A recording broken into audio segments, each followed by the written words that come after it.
A Sunday afternoon at the ballpark. It's D-backs baseball, brought to you by Sanderson Ford. Another road trip looms, a chance to head to Chicago with a win over Colorado. And it's Zach Greinke on the mound. D-backs and Rockies next on Fox Sports Arizona. Good afternoon from Chase Field. Welcome to the broadcast. Steve Berthume, Luis Gonzalez along the way. It's been a grueling series so far against these Rockies, but a chance today to win the series finale. And Gonzo, that's all Zach Greinke has done lately. Win. He has lost only once since the end of May. Yeah, he's really paid up to the billing here as being the #1 ace starter for these Diamondbacks. 7-1, 2.62 ERA. He's the guy who we need today to come out being the ace. He's up against the Rockies' Antonio Senzatella. Offensively lately, Steven Souza Jr. Gonzo really picking up the pace.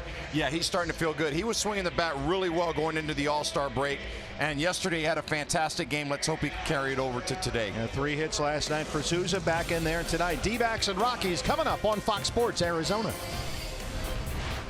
D-backs baseball on Fox Sports Arizona is brought to you by CenturyLink, connecting you to the power of the digital world. And by your Valley Honda dealer, where you'll get more standard features for less money.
By Chaz Roberts Air Conditioning and Plumbing. Choose Chaz. By One AZ Credit Union. Let's bank together. And by Gila River Hotels and Casinos. The card by Gila River Casinos earns you rewards 10 times faster than ever before. Sign up for the card today. Oh, life in the National League West can be tough. The D-backs only a game and a half off the division lead behind the Dodgers, and hosting the Rockies in the series finale here this afternoon before we're off to Chicago and San Diego for a road trip that starts tomorrow at Wrigley Field. Zach Greinke on the mound today against the Rockies, and right now let's introduce the voice of Chase Field, Mr. Chuck Drago. Ladies and gentlemen, at this time we ask that you please rise and please remove your hats.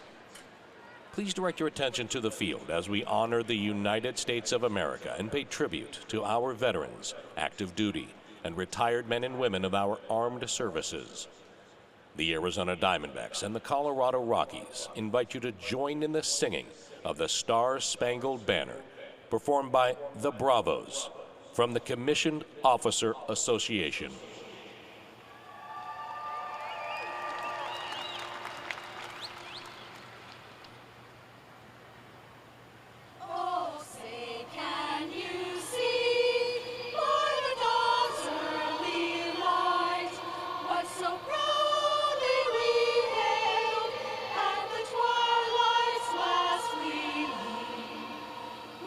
Stripes and bright stars through the perilous fight, o'er the ramparts we watched were so gallantly streaming, and the rocket's red glare, the bombs bursting in air, gave proof through the night that our flag was still there.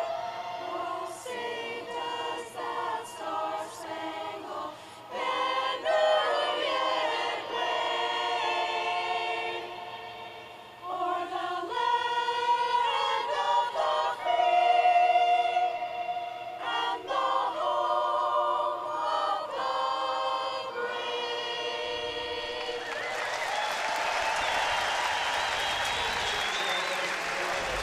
We are set for baseball inside Chase Field. D-backs baseball brought to you by Sanderson Ford. Steve Berthume, Gonzo Kate Longworth with you. Oscar Soria and Rodrigo Lopez on our Spanish language broadcast on Fox Sports Arizona Plus. Nice and comfortable inside Chase Field. D-backs trying to avoid a sweep at the hands of Colorado. Gonzo, Rockies rolling. They've won 7 straight, 15 of their last 18 games. And here's the batting order for Colorado, brought to you by your Valley Chevy dealers. Yeah, leading off for the Rockies, Blackman, followed by Parra, Arenado, Gonzalez. In the bottom half is Story, Desmond, Hampson getting his second start in the big leagues. Tom Murphy, who hit the pinch hit home run last night, getting the start today behind the plate. And Antonio Senzatella today on the mound, hitting 9th. And for the Diamondbacks, your Ram truck starting pitcher is the all-star Zach Greinke. Having another all-star caliber season, certainly. 10-5 in 20 starts, a 3.18 ERA. And as we mentioned a moment ago, he has lost only once in his last 9 starts. Yeah, he's been really good here for the Diamondbacks as of late, and we need him to continue that trend going into the last 2 months of the season here for the Diamondbacks. For a look around the diamond at the D-backs defense today, that's brought to you by E.D. Marshall Jewelers. Yeah, going around from left to right, you got David Peralta in left field, A.J. Pollock in center, Steven Souza Jr. in right field, and third base, Jake Lamb, Nick Ahmed at short, Daniel Descalzo playing second today, Paul Goldschmidt at first. Behind the plate, Jeff Mathis, and on the mound, the ace, Zach Greinke. Ramon DeJesus is our plate umpire today, calling the balls and strikes. Carlos Torres at first base. Scott Berry is our second base up, and there is the crew chief, Paul Nart. He's at third today. The D-backs, for the first time all season, suddenly finding themselves in third place in the division, but still only a game and a half behind the Dodgers for the NL West lead. The Rockies in second place, just 1 game back. How about that, Gonzo? 3 teams all separated by a game and a half. Yeah, it's going to be crazy here this next month and a half to 2 months. There's going to be a lot of teams at the top of that division keep jockeying back and forth to see who's going to finish on top. I really think it's going to be a team having to go out and make a long stretch winning streak run to go ahead and take this thing. And there's already bad news where the Dodgers are concerned. They lead at Milwaukee right now 11-2. A 9-run lead over the Brewers during the 6th inning. And the Giants just underway at Oakland. That game no score in the first. Johnny Cueto on the mound for San Francisco against Sean Manaea. Charlie Blackmon will lead it off for the Rockies. 288, 19 home runs, and we are set to go the series finale. The D-backs and the Colorado Rockies. Rockies come in a season high 8 over 500. They have won 6 straight series. They've already clinched a series win here with their victory last night.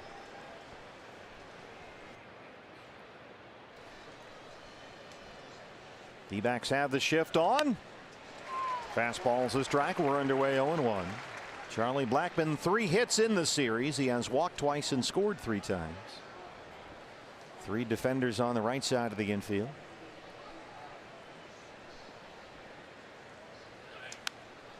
Another fastball from Greinke, and very quickly he's ahead 0-2. Gonzo, we saw Zach last week in Atlanta, and he looked as good as he has all year. Yeah, he did. He had a great curveball working, and his pinpoint command was really on that last game in Atlanta. Let's hope he can continue that trend today, especially against his hard-hitting team in the Colorado Rockies. And that was last Saturday at SunTrust Park. 7 2/3 scoreless against the Braves. Gave up only 4 hits. Fastball away. Zach in that start did not walk a batter, had 7 strikeouts, and said it was the fastball that was the pitch that worked so well for him. Made all his other pitches better. The fastball location was really good. Jeff Mathis back there again. Another fastball for Blackmon fouled away.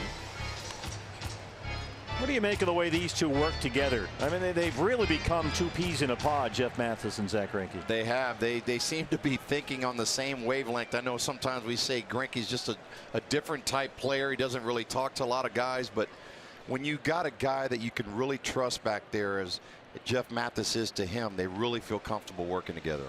It's fun to watch.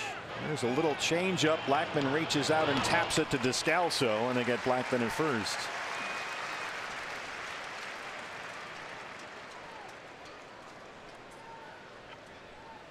Gerardo Parra, former Diamondback, batting in the 2 hole for Bud Black. 295 and 5 homers.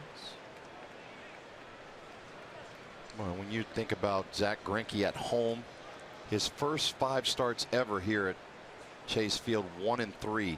Since then, 21-4. I remember when he made his first D-back start against these Rockies a few years ago, and it didn't go all that well. Everyone said, oh no, he's not going to be able to pitch in that ballpark. It's a hitter's ballpark. This might not work. Well, it's worked out just fine. And the team is 26-10 when he pitches at home. So if there was a guy that needed to be on the mound today after losing the first 2 games of the series, this is the guy you want. That's why they're paying him, and he has delivered so far. A lot of fastballs early from Zach Greinke so far. Jumps ahead of Parra 0-2. You know what made Bob Brenly a great manager to the players was he always had good meetings before the games, but he always picked his spots. He always had it before Randy Johnson or Kurt Schilling was pitching for us. Timing is everything. That's about it. In life and in meetings.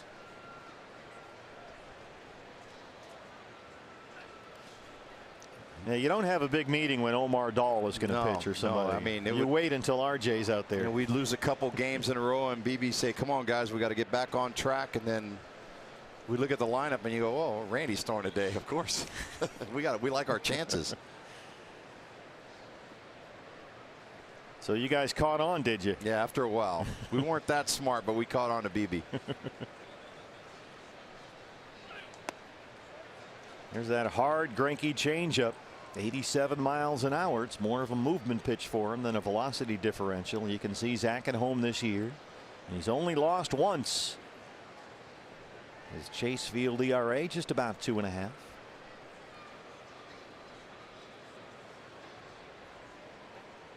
Here's the 2-2. Went to the slow curveball. Parra just did get a piece to stay alive. Well, he's really used that eephus curveball a lot as of late, and it's really been an effective pitch for him.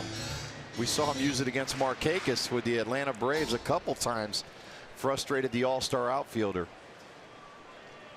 That's the thing about Greinke. He is constantly evolving. It is an ongoing process. It's different every week, which is what makes him so much fun to watch. That slider to the back foot. He gets his first strikeout.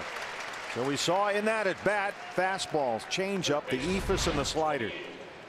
Boy, this is a great location for that lefty, down and in. Hard spot for him to get to, for Parra to get a good swing at it. You see him swinging over that for the strikeout. He's starting to make some progress with that slider. It hasn't really been there this year, but the last few starts, it's sort of creeping back into the win column. Arenado, 313 at 992 OPS, leads the National League. And his on base percentage plus slugging percentage. First pitch slider in a good spot, 0-1. Boy, and Nolan Arenado was looking to ambush him right there, and he just missed it off the tail end. So it was a nice pitch by Zach Greinke. That showed a lot of early fastballs to both Blackman and Parra, and then kind of sucker punched Arenado that time. Coming back inside here. There's the fastball in. It's 1-1. Arenado 0 for 4 last night. He had a walk, couple of strikeouts. He homered twice here Friday.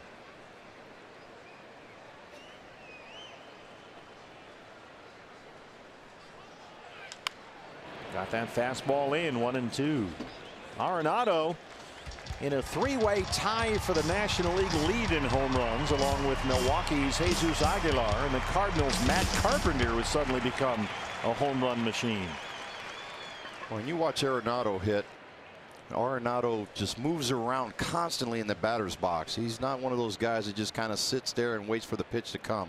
He's got a lot of movement up there at the plate with his feet and his arms, his body. It's a very high motor, and it's always running. Just got a piece of that fastball.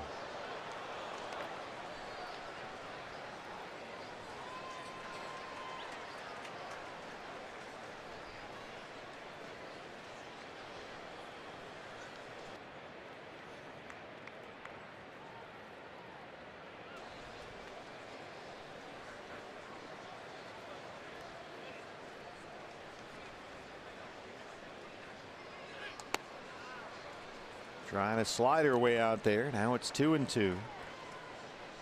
I think if you look at two of the National League players that have really been good in our division the last 5-6 years, it's been this guy right here and Paul Goldschmidt, our first baseman. These guys have both been overlooked for the MVPs. Very consistent every year. Guys in LA kind of come and go. Justin Turner is up and down. Bellinger's up and down. But Arenado and Goldie, they're there every season. Look at their numbers at the end of the season. Their home run power numbers, their RBIs are always there. Cargo would be next. Full count on Arenado, 3-2.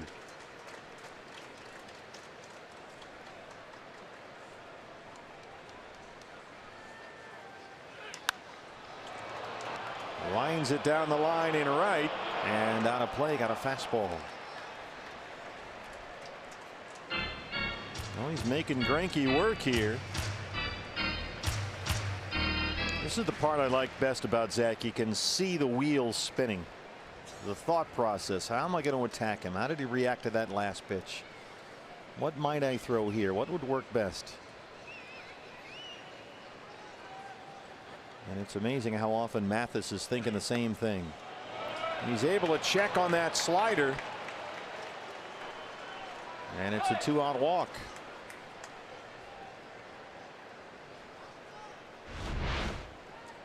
That's a good pitcher's pitch right there. Boy, that's in a real good spot. Unfortunately, he didn't get the call from Ramon DeJesus and extends the inning. Brings up Carlos Gonzalez. Cargo 281, 11 home runs, an 8-pitch at bat by Arenado. Means at least a 20-pitch inning for Greinke.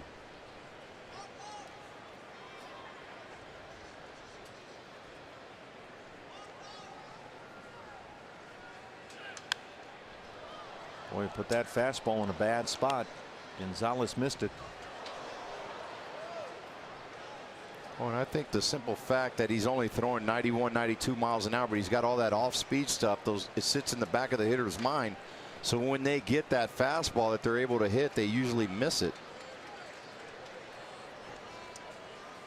The fastball velocity for Zach has been pretty consistent, 90-91 lately. There's a 91 mile an hour fastball. StatCast AI powered by AWS. There's the cargo shift. Ahmed, the shortstop, in the middle there on the first base side of second.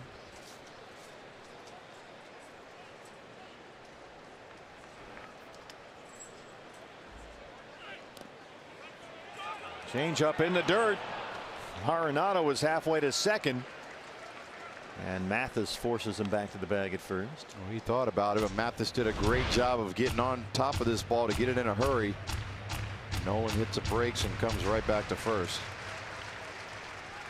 And it didn't roll far enough away from Jeff or Arenado to commit all the way. Now Cargo's ahead, 2 balls and a strike. Greinke having to throw a lot of pitches in this first inning.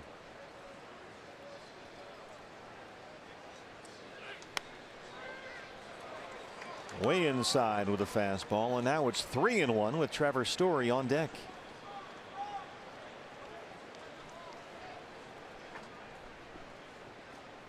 And Story's about as hot as they get right now. Now Lamb and Ahmed will change places in the shift. Lamb, the third baseman, standing in the second base spot. There's that changeup, and it's full 3-2. Oh, and he threw it in a good spot there. You see Cargo cheating for that heater, and that changeup just kind of falls out. The bottom falls out of it. Swings right over the top of it. That pitch just kind of diving down and away from the left-hand batter. Didn't want the fastball.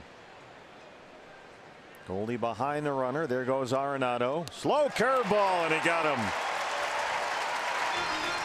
2 strikeouts in the inning for Zach Greinke. D-backs coming up.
Pitcher for the Rockies is Antonio Senzatella, 23-year-old right-hander who's had a disjointed season. He's been up and down from the minors. He's been back and forth between the rotation and the bullpen, and he's been on and off the disabled list, most recently Gonzo with a blister problem. Yeah, you see there 20 strikeouts, 9 walks, 30 and a third innings. 258 opponent's batting average. David Peralta leads it off for the D-backs.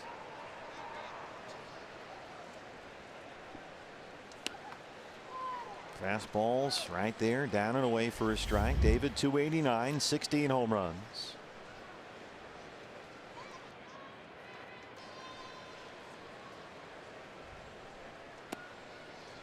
Here's a changeup. That's a pitch that Senzatella has really tried to discover lately. He's got to find something besides that fastball. The slider hasn't worked out a whole lot. He's always been kind of a one-pitch guy. They're looking for some kind of secondary pitch that'll stick. And lately he's been working that changeup. There's the fastball. It's 1-2. The slider's come and gone. He had some success with it last year, less so this season. And that blister problem certainly hasn't helped the slider. Here's another hard changeup. Time Gonzo for your Valley Honda dealers key to the game. Well, my key to the game today is blister the fastball. You just talked about him being on the disabled list with a blister on his hand. So let's try to continue to blister the fastball coming in. You got to think that blister might cause him to throw fewer sliders today. So you're guaranteed to see a lot of fastballs anyway. That was one right there. Murphy's on it, one away. Here's the D-backs starting lineup presented by your Valley Chevy dealers. Well, you just saw David Peralta leading off for the Diamondbacks, followed by Paul Goldschmidt, A.J. Pollock, Steven Souza Jr. hitting cleanup. Jake Lamb in the 5-hole, Daniel Descalzo hitting 6th, Nick Ahmed hitting 7th, Jeff Mathis behind the plate hitting 8th, and on the mound and hitting 9th, Zach Greinke. Pretty good hitting pitcher hitting 9th. Good base stealer, good defender, does it all. Yep. Yeah. Goldie 277, 21 home runs.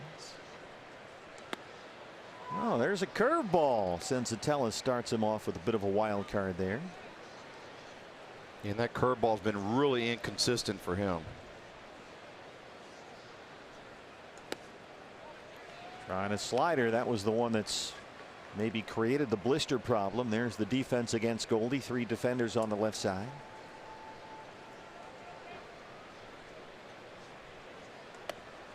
Fastball in.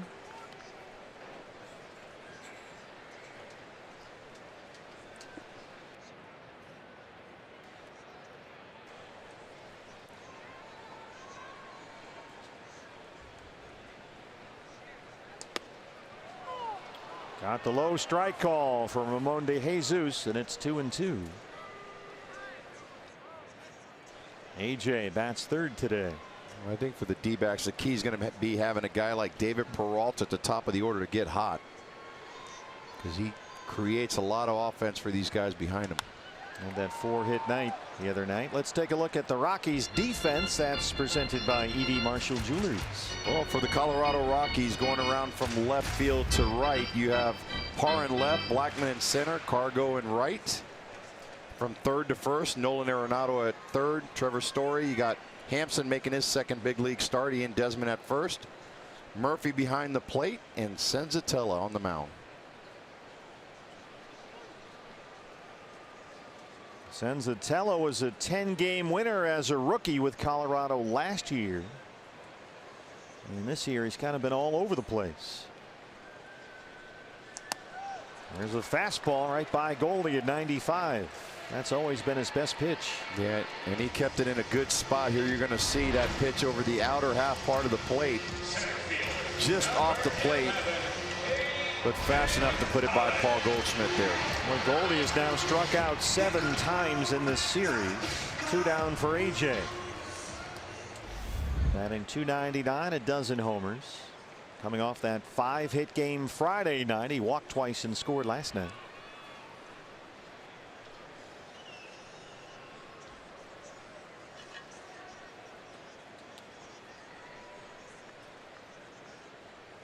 Once again, the Rockies line up with 3 infielders on the third base side against the right-hand batter.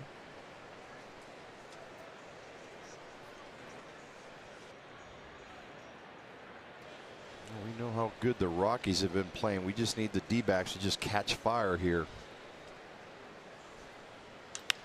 And AJ drops one down the line. Parr's got it in the corner, and Pollock's got a 2-out double. How's that for catching fire? There you go. A nice piece of hitting here by AJ. Gets that fastball 93 miles an hour and shoots it down the left field line. Well, let's see what Steven Souza Jr. can do here. He's starting to heat up. 3 multi-hit games in his last 6. He's got Pollock at second and 2 down. Souza 212 and a homer. Coming off a 3-hit night last night, he knocked in 2 runs.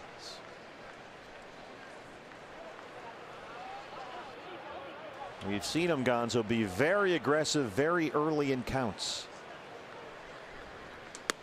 Lays off a fastball down and away. What are you seeing from Steven Souza Jr.? I just think he's got a little bit more confidence going now, and he's starting to relax a little bit at the plate. Base hits will do that for you, huh? It really does. It makes you feel really good. You sleep a lot better at night. I bet.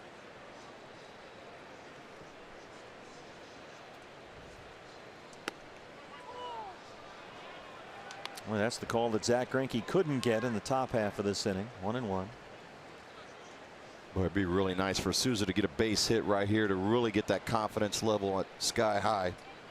Start driving in some runs.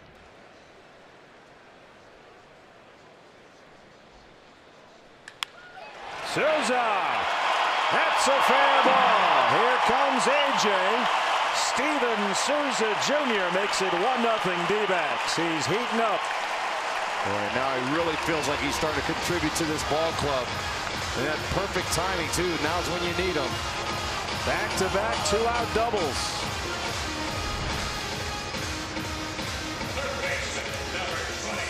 Boy, he stayed on that pitch. Really nice breaking ball down.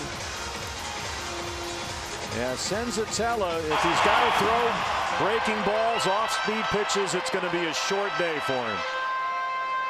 And Souza takes advantage. Here's Jake Lamb. Jake trying to get it going right now. 230. He's got 6 homers. He was off last night on Jake Lamb bobblehead night at Chase Field.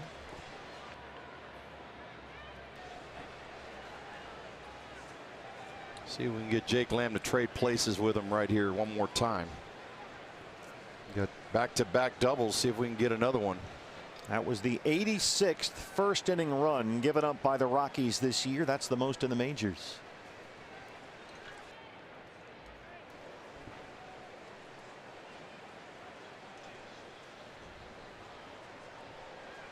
It's been a quiet month for Jake Lamb at the plate. This is the bat they really need to get going from the left-hand side.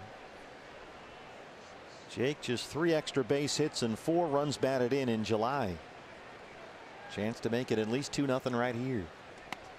There's a fastball in there for a strike. Well, I tell you what can really turn this offense around. They win this game tonight. They go to Wrigley Field. You get to that ballpark, and I used to always look at the flag driving through in the cab. You look out there. If you see that flag blowing out, there'll be some good crooked numbers put up by the Arizona Diamondbacks. Out toward the lake. Good slider from Senzatella.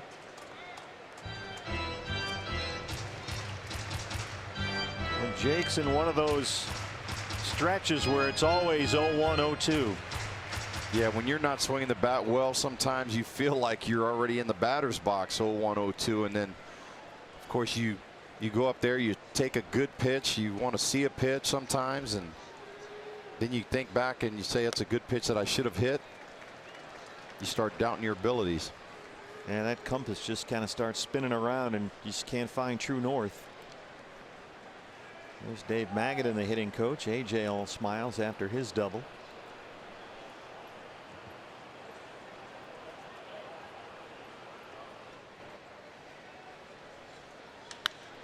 On the ground to Hampson at second, the rookie, just his second big league game. That ends the inning.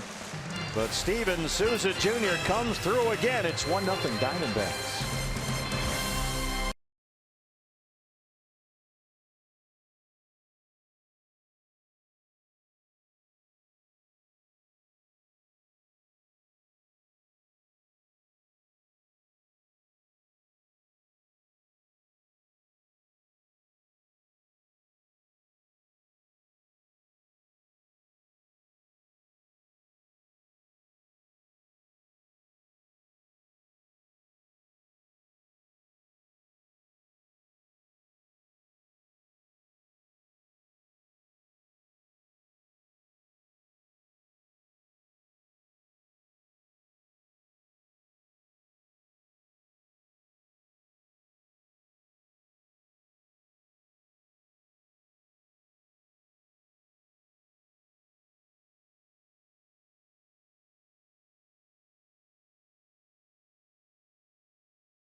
on the mound. He's a 5-time All-Star and was just recently named to the Diamondbacks' 20th anniversary team. And when the team's on a losing skid, he's the guy you want on the mound. He's the Diamondbacks ace for a reason. He may be quiet, but his impressive numbers speak for themselves. And when Zach is on the mound with his methodical approach to the game and his teammates knowing what a student of the game he is, it just gives them a different confidence. You always hear it starts with the starter. They set the tone for the game, and the Diamondbacks feel that when he's on the mound. And Gonzo, I know you alluded to that in the first inning, but what is it like from a player's perspective when maybe you're feeling the pressure to try and get things done, but you walk into the clubhouse and know your ace is on the mound today? Well, you're exactly right, Kate. I think when you're coming to the park and you know your ace is up there, this guy is one of the most well-prepared pitchers in the game. And you know, with a catcher behind the plate and Jeff Mathis, that they've been working well together. You know they're going to give you max effort every time they go out there, and they have a game plan. They usually stick to it.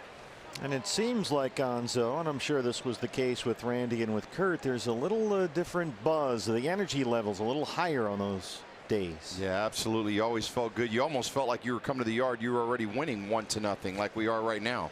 Trevor Story, the shortstop, fights off a fastball.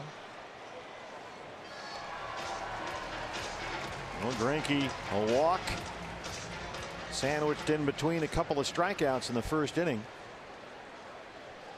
It's like the old Christmas. You got mistletoe and Greinke's sitting right under it waiting on you there. Wow. Nice work.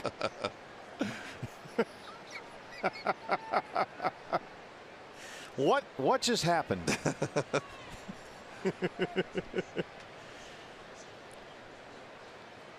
1-2 on Story. Didn't offer it the slider. 2-2. Story red hot. He's riding a career best 12-game hit streak and batting .426 during his 12-game streak. Desmond will be next.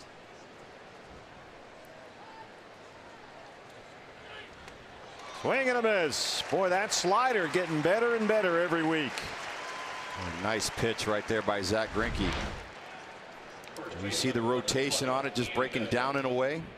That was the pitch that was so effective for him for much of last year. Been a little inconsistent this year, but is much improved lately. Here's Desmond.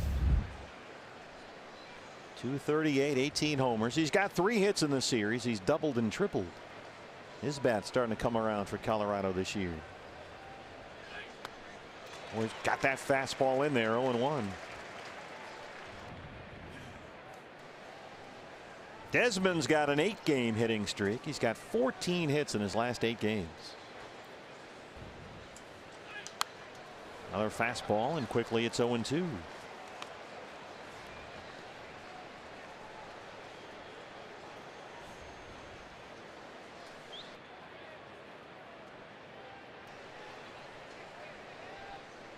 Boy, the wheels are usually spinning on these hitters after he's been really effective with that slow breaking ball, the fastball in. They get you thinking about that slow curve, and you look at a 91-mile-an-hour fastball. Greinke has struck out 4 the first 6 he's faced. And now here comes the rookie Hampson. Well, you could tell he was thinking about that breaking ball, and there it is, that fastball right down the heart of the plate, and he took it. He has struck out 3 consecutive Rockies. The second big league game for Garrett Hampson, 23-year-old rookie.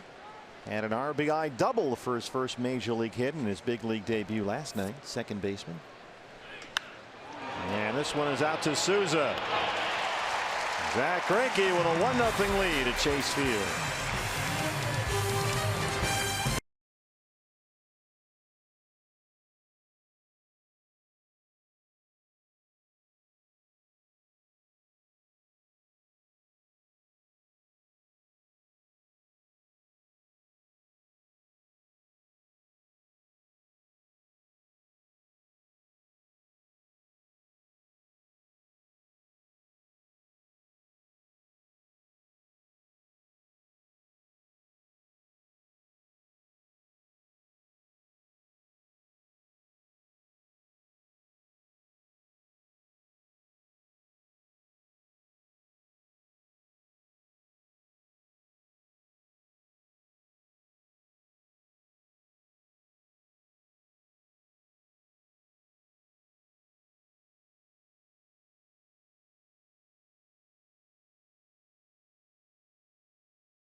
Here from home along with all of us, brought to you by the Arizona Lottery.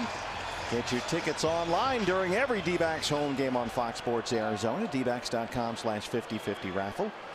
And the winning number is revealed on a post-game show. That's brought to you by the Arizona Lottery. Daniel Descalso leads off the D-back second against Antonio Senzatella.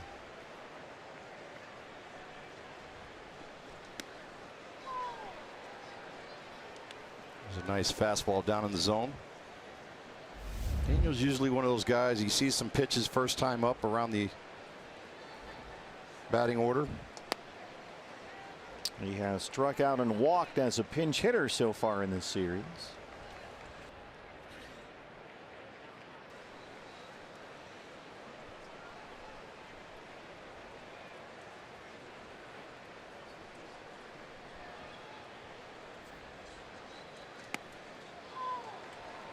Sticking with that fastball, 1-2. And he likes throwing that fastball in the outer half to either a left-hander or right-hander.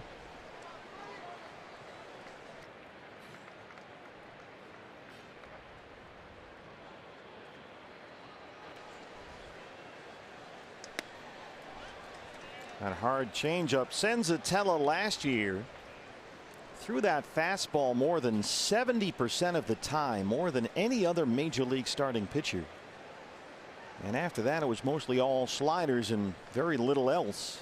So they're trying to find something else that works for him. Descalso drops one into right field. Carr goes there, one away. Fans, a D-backs home run today means a free Jumbo Jack tomorrow, participating Jack in the Box locations with the purchase of a large drink. Here's Nick Ahmed. Nick singled last night, had a couple of RBIs. There's Paul Nart, who is the crew chief and third base umpire today. He had the plate last night and rung Nick up on a pitch that was well inside to end the ball game. And the statistical folks looked at it. The data showed that that pitch on which Nick struck out last year or last night has been called a strike only 6% of the time this season. So 94% of the time that's been a ball. But last night it wasn't. It was one of the 6% last night. Yeah, and that's not why they lost the game. No. So let's not go crazy, but you just hate to see a game end like this. A Wade Davis cutter well inside, and that was the ball game. Oh, it's just hard for a guy like Nick to end a game like that because you've been grinding it out, trying to have a good at bat there. The game's on the line. Yeah, you're up against a $50 million closer. Yeah. But the Diamondbacks had plenty of other chances. It just didn't work out last night.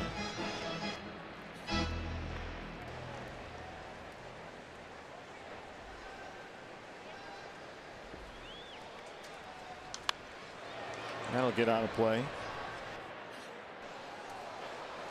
And so Gonzo, they're kind of going through well, maybe their second extended downturn this year. These lulls happen over the course of 6 months, but for Torrey's ball club, they've lost 3 straight, 12 of 18. But they're fighting. I mean, these have been some tough, really disappointing losses. They've been close, grinding ball games, coming up a run short. Fastball missed. It's full 3-2. Well, the thing with the D-backs really do so well is they put themselves in contention to win those games. Even though they come up on the losing end like last night, they had an opportunity to win that game. So if it was just a 1-2-3 inning, nobody on, but they got runners on, they create that excitement and that opportunity to win. Been very competitive along the line. Here comes Cargo, foul ground. He runs out of room. Let's go down to Kate. Well, guys, exactly what you're talking about, Torrey, last night, just explaining. Last night was a loss that really hurts the team, especially those back-to-back heartbreaking one-run losses. However, he said it stretches like this that really test a team. You get to see the character, what you guys are truly made of, how you lean on each other, not pointing fingers, and how you come out of a losing skid on the other side. And he said that's what really impressed him this May with the team, when everyone was facing something he'd never seen before in baseball. But the one thing about the Diamondbacks is they just kept going through it as a team, one unit, not breaking down against each other. And hopefully that's how they come out on the other side of this one as well. Got that fastball in. Nick fouled it off. Yeah, this is Torrey said, look, it stings. You lose a game like last night and like Friday against a division rival like that. It's going to sting. No, and it's no secret. The Rockies have been playing good. They've won 12 of their last 14 games. And these guys are playing good baseball, too. Yeah, Rockies 8 games over 500. That's a season high for them. Good at bat here by Nick. Senzatella moving that fastball around. Remember last night, Gonzo, Nick had 4 plate appearances, swung at the first pitch at all 4. And this is an 8-pitch at bat right here. Yeah, he was super aggressive yesterday.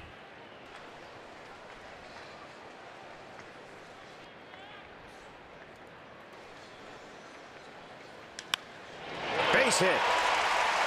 What an at bat by Nick Ahmed, a 1-out single.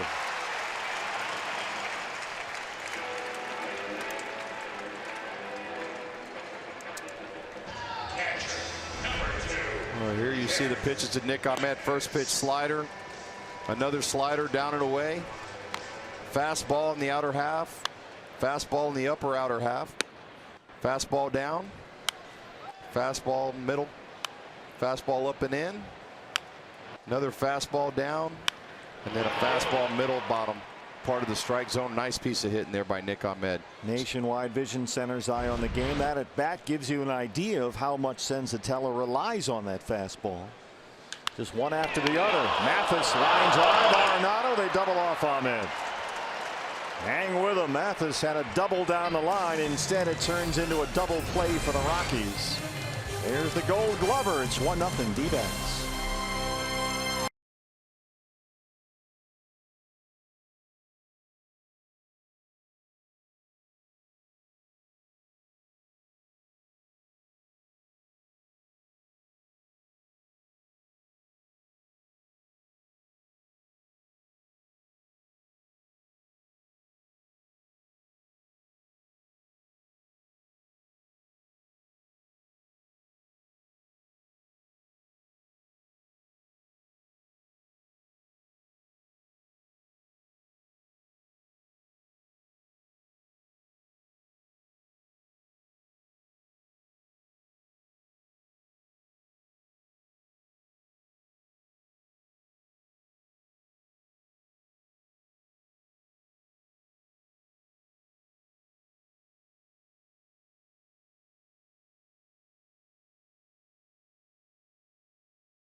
To nothing here. We talk about Zach Greinke. Let's see what type of pitches he's using there. There's a breaking ball down and in. Another slow eephus curve. Another curveball. Fastball right down the middle. Nationwide Vision Center's eye on the game. Greinke already with 4 strikeouts as the catcher Tom Murphy starts off the Colorado third. Yeah, and he's really got all his pitches working this afternoon. He has thrown a first pitch strike to all 7 batters he's faced so far. Murphy 291. Had the big home run last night as a pinch hitter starting behind the plate today. There's a fastball for another first pitch strike. Murphy came up 8th inning against Yoshi Hirano, got a hanging splitter, and that was the difference in a ball game. Colorado won it 6-5. This was it. Yoshi Gonzo left a splitter up. Yeah, that's a good spot for a hitter. He saw it up out of his hands and took a pass at it. He's got to hurt. He asked a little bit more of Yoshi last night after Archie had that long outing on Friday. Greinke now with 4 0-2 counts to the first 8 batters. The fastball got away from him. And what's really been effective for Greinke is that fastball that runs in under that right-handed hitter's hands. Here's a look at the D-backs defense against Murphy.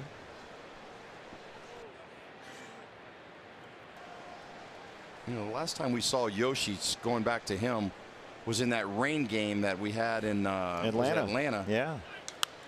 That Friday series opener. Skied to right for Souza. And I think he's trying to kind of overcompensate. Remember, he had never pitched in rain, really. And he was overcompensating on that split finger. He couldn't find it. And then we saw him here. Everything was up.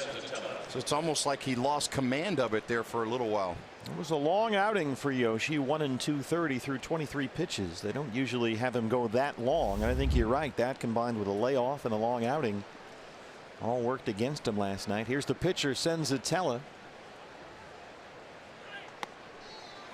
First pitch fastball, another first pitch strike for Greinke. Well, when you see guys taking pitches like that, I know this is the pitcher hitting, but they're definitely thinking about that off-speed breaking ball that Zach Greinke's been able to throw for strikes.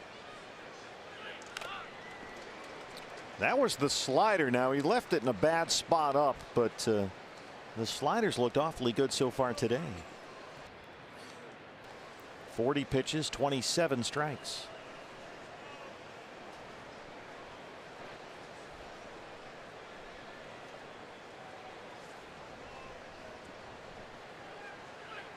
Got him. Another hard slider. Greinke, 5 strikeouts the first time through the order. The day after every D-backs win, get 50% off all pizzas at regular menu price. Use promo code DBACKS50 at papajohns.com. Second time through now, Charlie Blackmon. He grounded out to lead off the ball game. D-backs will put 3 defenders on the first base side against him.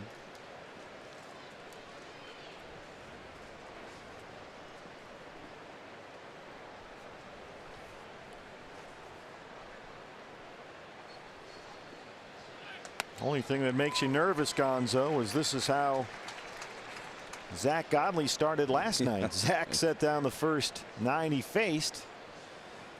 Walked 2 in the 4th, but left him stranded, and then after that had all kinds of issues. Changeup miss, 1-1. Well, I like to think the Zach A, the one that's on the mound instead of the Zach B that pitched yesterday, this guy will be able to handle the situation a little bit better. He's been through some tough games in his career. And that fastball in on his hands. And the velocity the last couple of starts for Zach has been up a tick. It's consistently 90-91. Thumbs up. Cute kid. Well, we got him here from all ages tonight, this afternoon. Once again, kids got in free today. 2 free kids tickets with the purchase of 1 adult ticket. Fastball's off the plate. 2-2.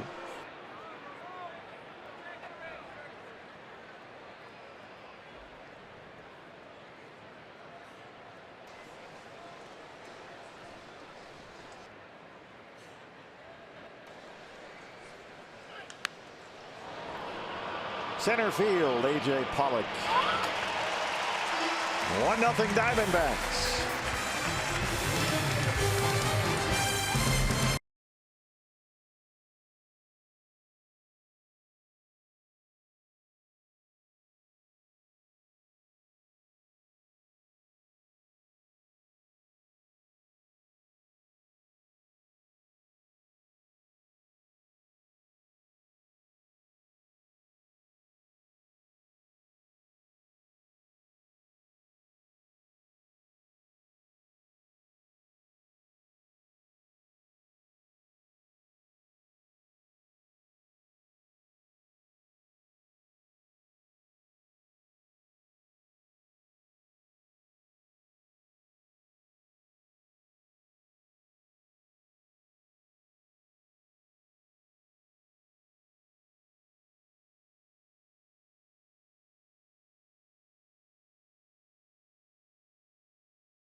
Kemp for the Dodgers today.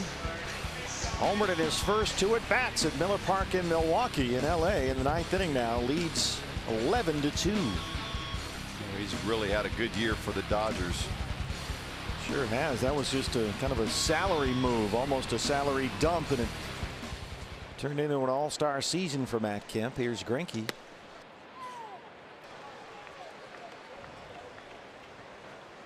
Dodgers a game up on Colorado, game and a half ahead of the Diamondbacks atop the NL West. Giants are 4 back. Giants right now losing 2-0 in Oakland. They're in the 4th inning.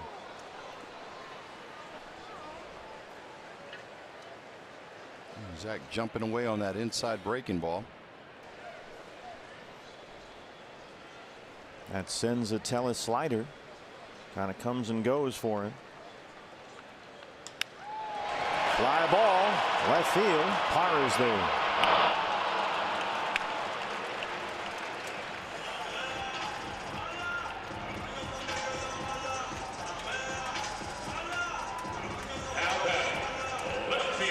Here's Peralta.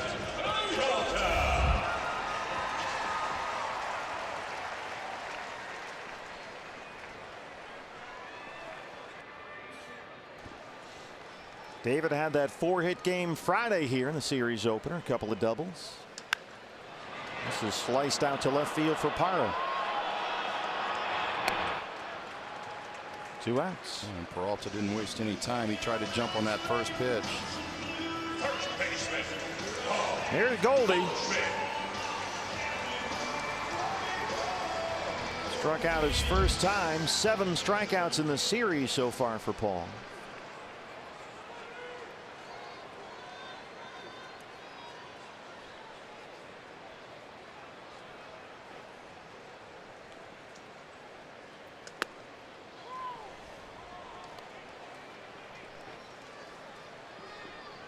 Sends the teller, relying on that fastball. There's the defense against Goldie. 3 infielders on the left-hand side.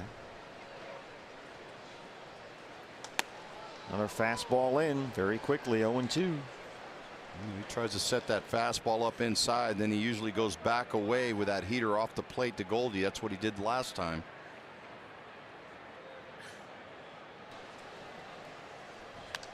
There's a look from Moss Cam. Another fastball at 96.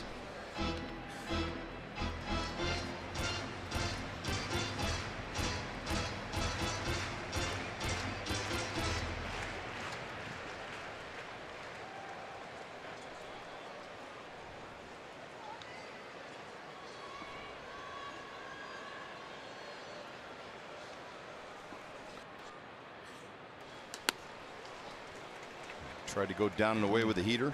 This is Senzatella's first action in 2 weeks. His last appearance July 8th, exactly 2 weeks ago. He's been down with a blister on his right middle finger. Fly ball headed toward the right field corner, but slicing out of play. Goldie's making him work a little bit here. Working him in and out. Up and down in the zone.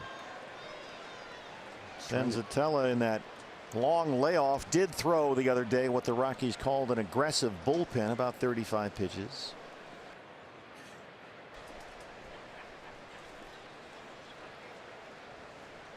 Tom Murphy running through his signs behind the plate. Or he got a mistake there. Fans, anytime the D-backs score 5 runs or more, Taco Bell is giving away 3 free tacos with the purchase of a large drink between 4 and 6 p.m. the following day at participating locations.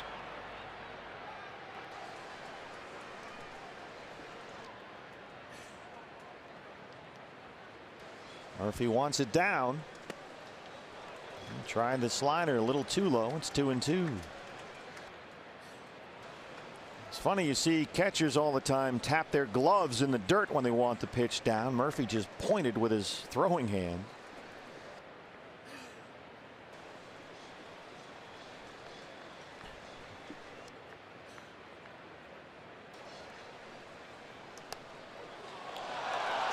Missed up. Catches Goldie looking with a slider. Through 3. It's 1-0 Diamondbacks.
They got Parra out the first time. Fastball up.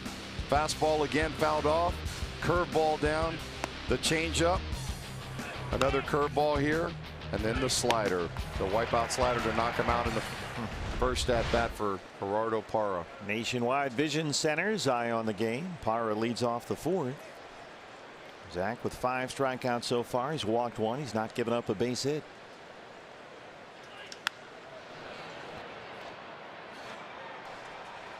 That first time up, he used a little bit of everything to show Parra.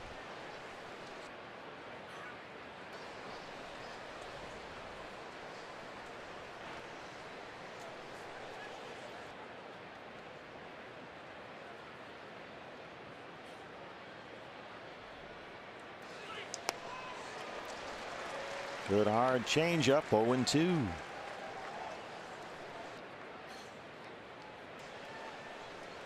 This is where your wheels start spinning up there at the plate, because he's thrown you a couple changeups in a row, and you know he's got every one of his pitches that he's throwing for a strike, so really you can't sit on anything.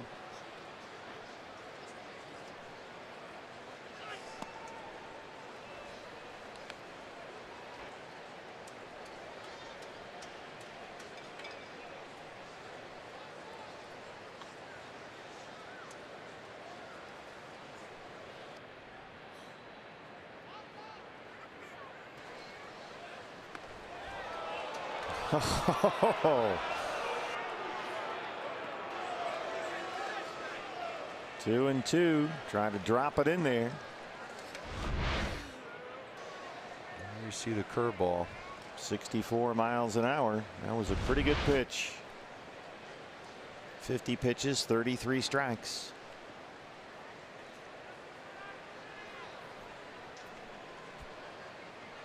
And as a hitter, if you take a good pitch like that, there everybody thought it was a strike, you're going to be a little over aggressive on the next pitch usually.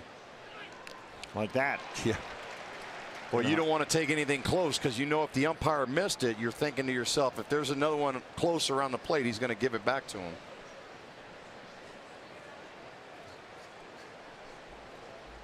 Greinke and Mathis thinking along with you there, Gonzo. They gave Parra the changeup that time, and he just did get a piece of it.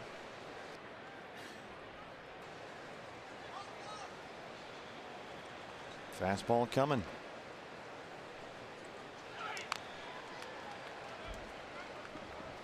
You know, it's pretty amazing with these two guys, with Mathis and Greinke up there. They really don't shake each other off that often, you know? Yeah.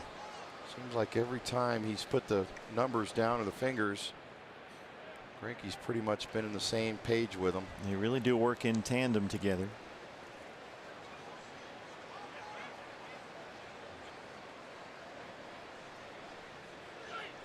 Went through a couple of signs that time. Slider missed. Greinke starting to feel that slider a little more, but now it's full 3-2. Arenado on deck.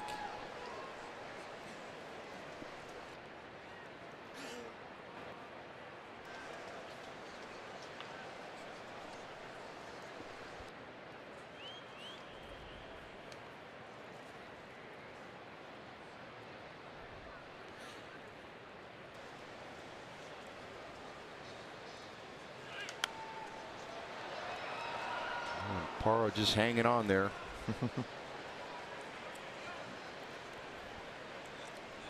After seeing all those breaking balls and changeups to Ephus, curve, things like that, that fastball coming in at 90 looks like it's coming in 94, 95 miles an hour.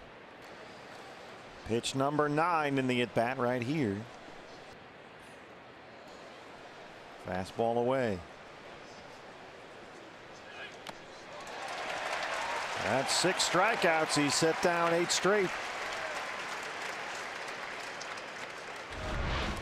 Pretty good at bat right there by Parra, but he gets that fastball outer half. Not able to catch up to it. Arenado has been their only base runner. The 2-out walk in the first.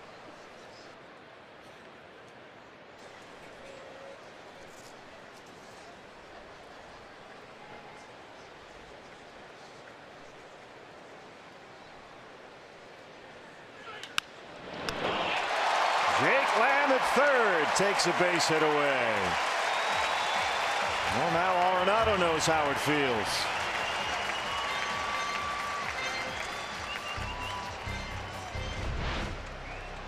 Boy, nice reaction here by Jake Lamb.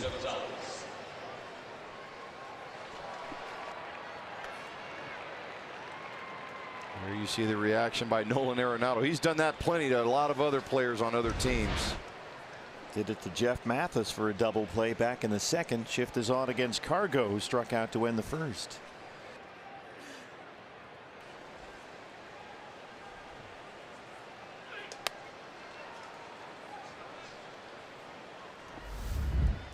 You could see that first pitch right there. Zach's trying to tie up Cargo. Doesn't want him to get his arms extended.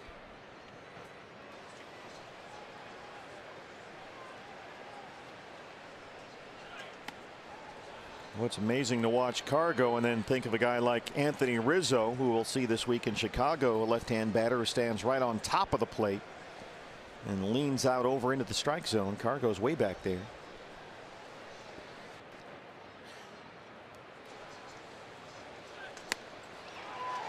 And really, as far off of the plate as Cargo is up there at the plate, he wants you to want to go down the middle because you think he's off the plate, and that's pitching to his strength because he wants to get his arms extended to get that ball up in the air.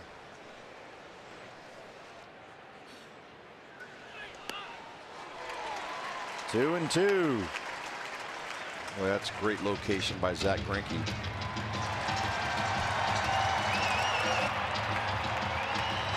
'60 pitches, 40 strikes. He has walked one, struck out 6.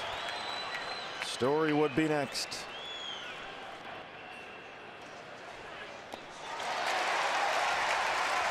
Zach Greinke has set down 10 straight Rockies. He's got 7 strikeouts and a 1-0 lead.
D-backs 20th anniversary continues as Fox Sports Arizona brings you a new show on the 20th anniversary team. It debuts next Sunday, right after the D-backs and the Padres on Fox Sports Arizona.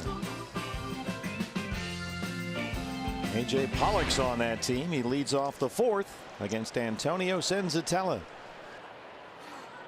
He did a nice job last time he was up, stroking that double down the left field line. Came home on a Steven Souza Jr. RBI double. Both those doubles with 2 outs back in the first.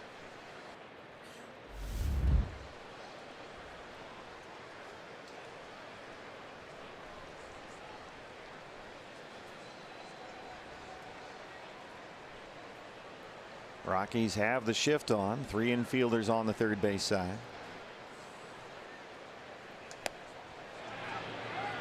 Yes, he went.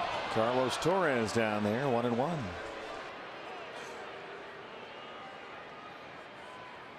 Oh, let's take a look here to see if he goes. It's a good call.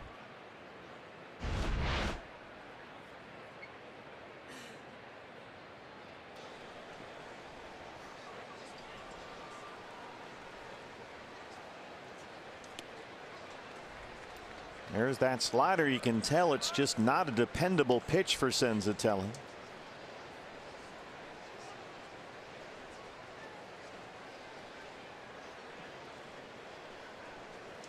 He said despite the blister, he felt fine throwing his slider in his bullpen session the other day. That's the pitch that is most affected by that blister. Arenado backhands it at third. Nice high hop. 5 in a row set down by Senzatella. Fans receive 15% off at Chase Field Team Shop when you see The Card by Gila River Casinos. Sign up for The Card today. Here's Steven Souza Jr. and the RBI double that has knocked in the game's only run so far after his 3-hit night last night.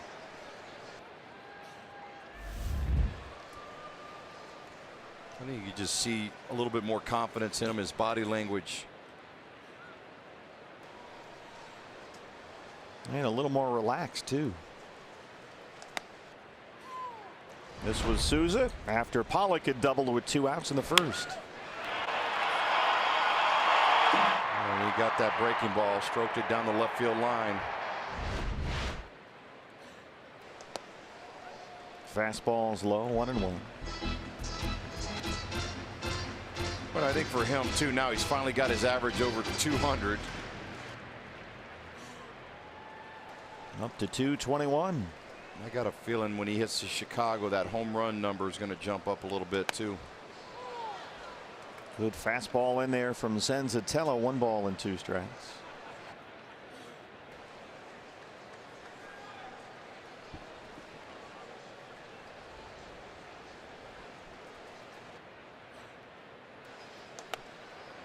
Got him. 3rd strikeout, 2 down.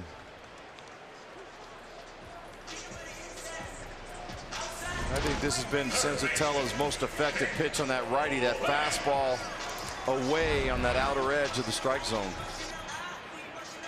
Here's Jake Lamb. Rockies will put the shift back on. Jake rounded out his first time up. Right now in a 4-for-33 skid at the plate. He's just got to look for good pitches to hit, swing at strikes. Fastball in there. What's been happening with Jake is he's actually missing pitches that are right down the middle of the plate. Kind of the same thing that happened to Goldie back in May. Here's a look at the Rockies overshift.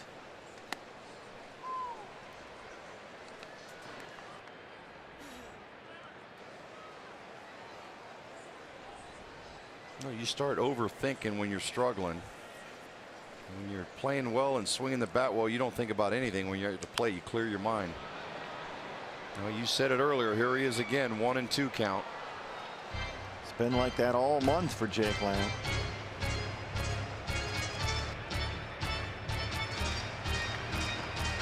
Good crowd here today. Kids got in free again.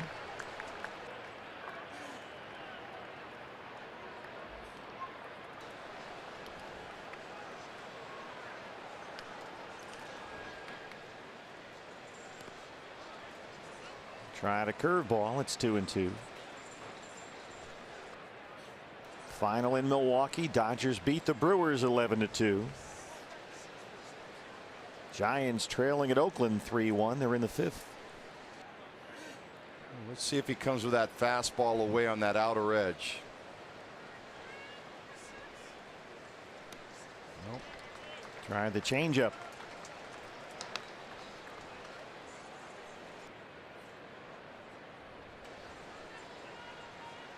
Senzatella 60 pitches, 40 strikes. 3-2 on Jake Lamb with Descalso on deck.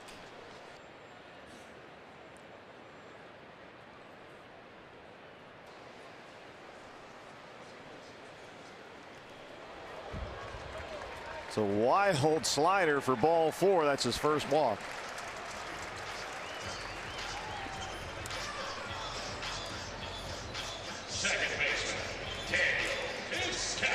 Here's Descalso. Daniel flied out to right his first time up.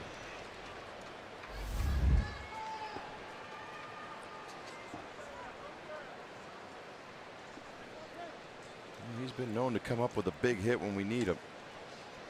Sure has. Good numbers, 257 with 9 homers.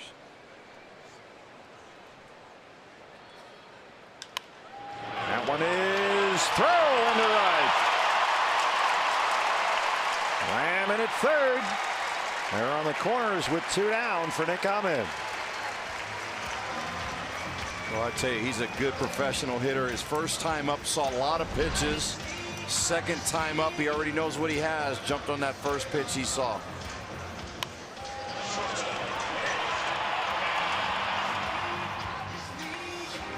Just by the rookie Garrett Hampson.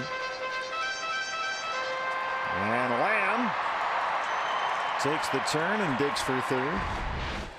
You can still see a little indecisiveness from Ian Desmond at first base. He hasn't really played there all that much.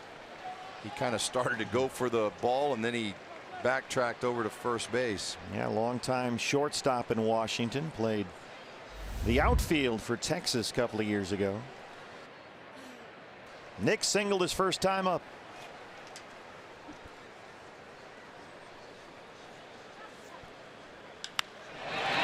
Left field.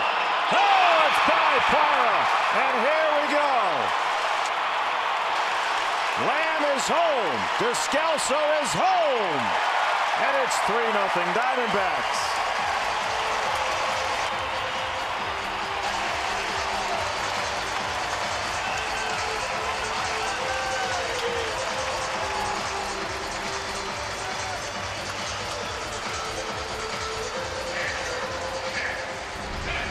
Boy, great piece of hitting here by Nick Ahmed. Jumps all over that first slider.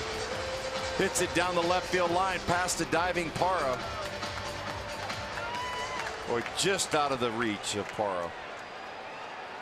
And for again, a sliding triple. Ahmed jumping on the first pitch like he did last night. Here's Mathis. Well, I tell you, that was set up pretty good by Jake Lamb, having that good at bat to work the walk. Yeah, good point. With 2 outs. Walk, single, triple, all with 2 down. Mathis can tack on a run right here.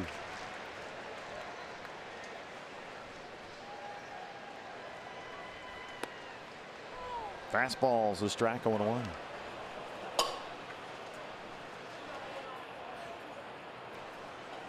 3 of the 5 hits from the Diamondbacks have gone down that left field line in the corner. 2 doubles and a triple. Yeah, both the first inning doubles with 2 outs that made it 1-0.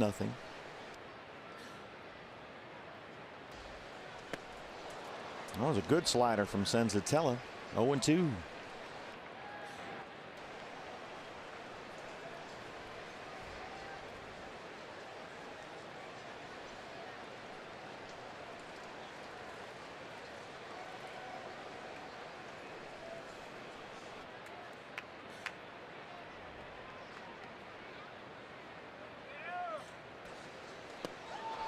Got him.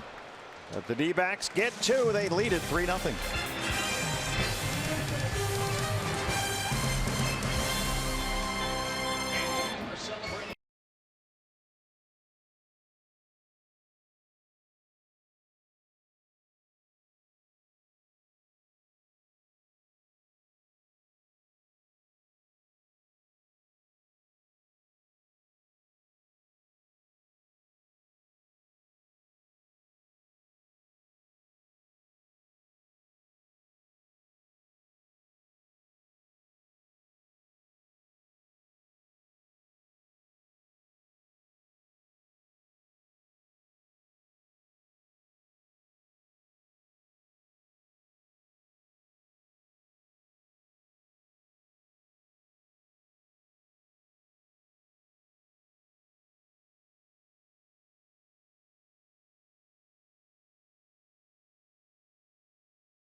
the sweep and holding their own this Sunday afternoon as they take a 3-0 lead to the 5th inning.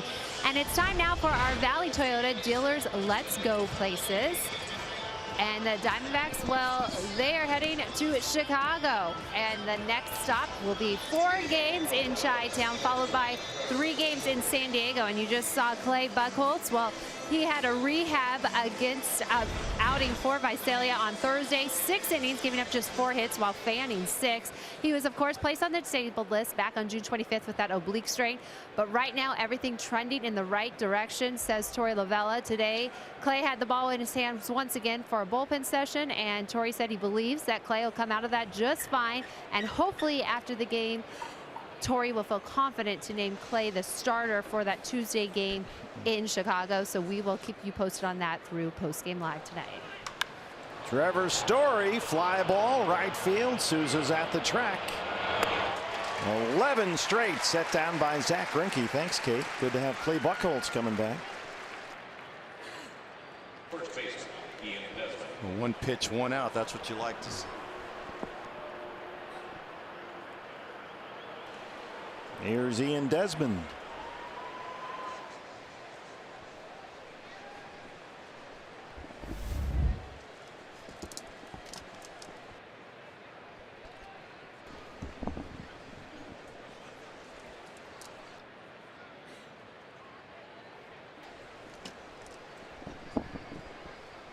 Desmond, a victim of the strikeout last at bat. Out of play. Well, they're starting to be a little bit more aggressive here early in the count on Zach Greinke, trying to jump on that first pitch. They're seeing how effective he is with all his pitches. They want to get that fastball and try to jump all over it.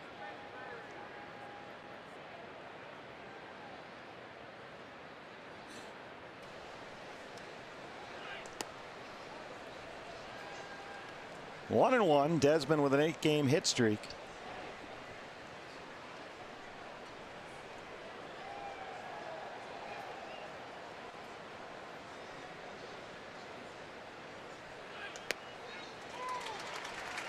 Got the low strike call that time. 1-2.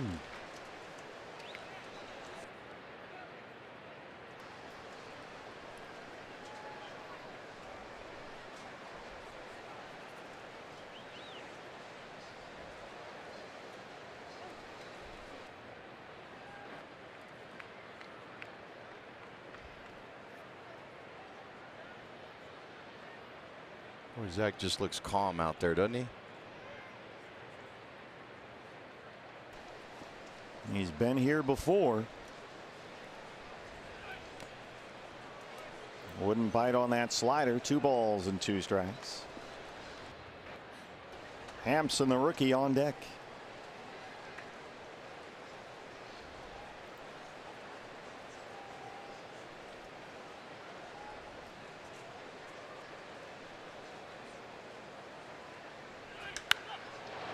Deep drive to right. Souza at the wall. Ian Desmond, the Rockies' first hit. They're on the board, 3-1.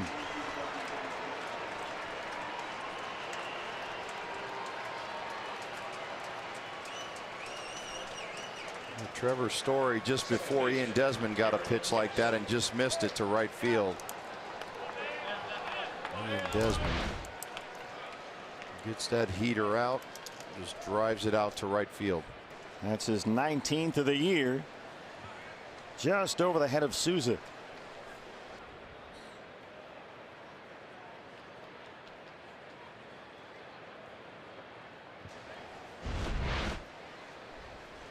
Good effort by Souza out there in right field. Sliders a strike to Hampson. You got to kind of worry a little bit. That fence in right field is not a it's more of a harder wire type fence. So it's not like left field where you have a little bit of padding out there. That hurts. And Souza kind of has that football mentality every ball he goes for. He's not going to let up.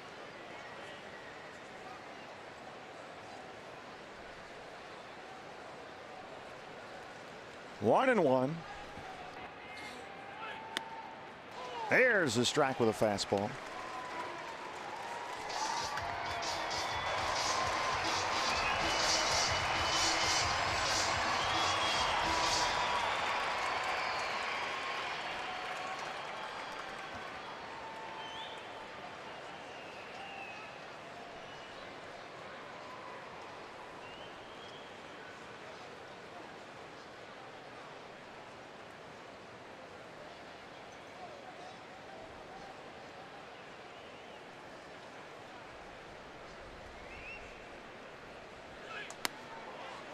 Got him. Fastball off the plate. Got the call. 8 strikeouts for Greinke. 2 down. Fans of D-backs will host ASU and U of A nights here at Chase Field. Get a custom ASU or U of A cap and a discounted Base Life Reserve ticket for just $25 with a special event ticket pack. ASU night is August 21st and U of A night is September 6th. Visit dbacks.com/events for more info. Here's the catcher, Murphy.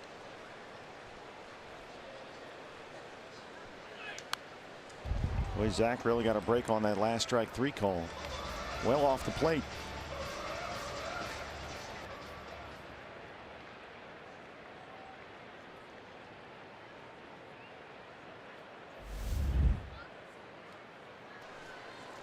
Murphy with that 1 homer. That was that pinch hit homer last night.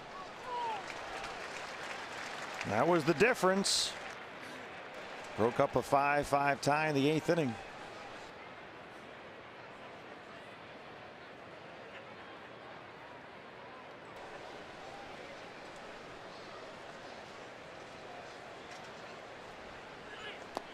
Swing and a miss. 9 strikeouts for Greinke, but the Rockies get on the board. It's 3-1.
August 4.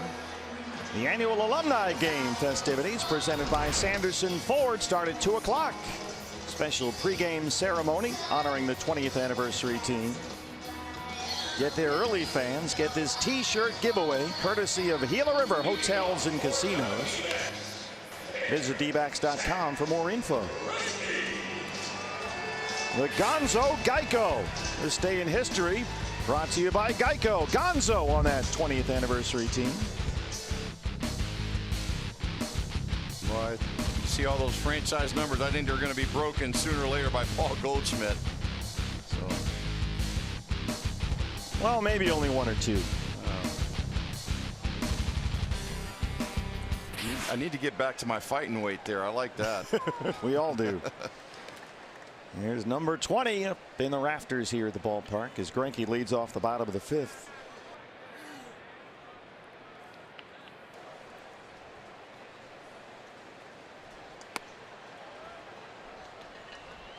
You look at Greinke, he tries to do a little bit of everything. Since 2011, Greinke ranks in Major League Baseball amongst pitchers first in hits, first in doubles, on base percentage. This guy does it all. He takes his hitting pretty serious. Sure does. 1-2. David Peralta, the on-deck hitter.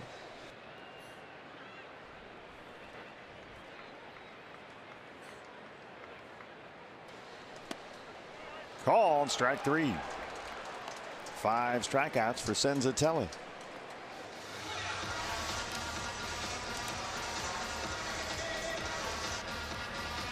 Here's Peralta, 0 for 2.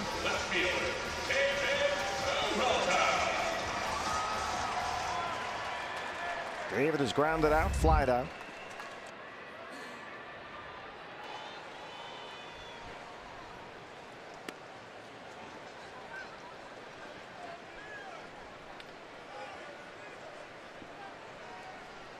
Well, I could see David being one of those guys to get hot in Chicago also.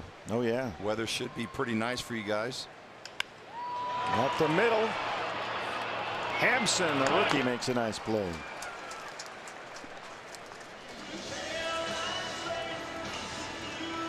Here's Goldie.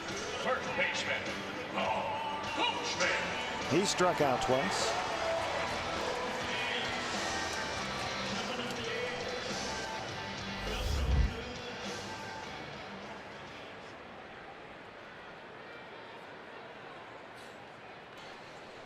Rockies put the shift back on.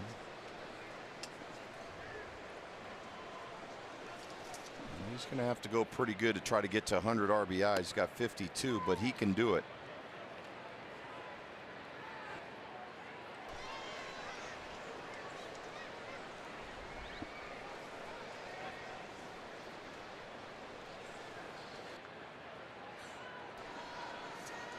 Well, you were mentioning your records, Gonzo. One more for Goldie in this ballpark. And he ties you for the most ever, 95. Well,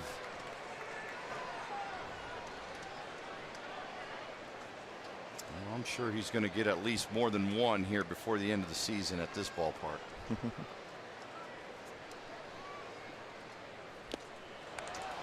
And he strikes out for the 3rd time today. And the 9th time in the series, 3-1 D-backs.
Get weekly stats, roster updates, and more. RBI Baseball 18 is available now.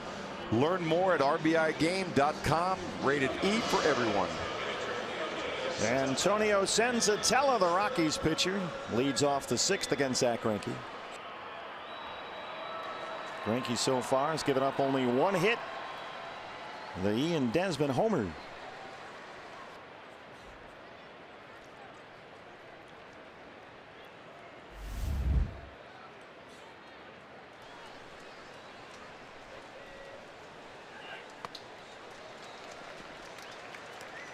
Senzatella got a good cut at that one, 81.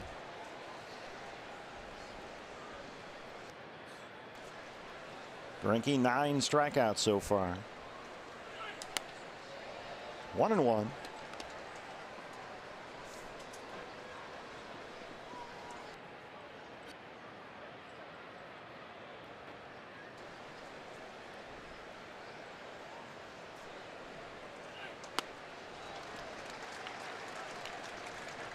Boy, he's just so effective with those pitches. He's got great command. Knows right where he wants to put the ball every time. That slider's been much improved. And the slow curveball. That's 10 strikeouts and 3 in a row.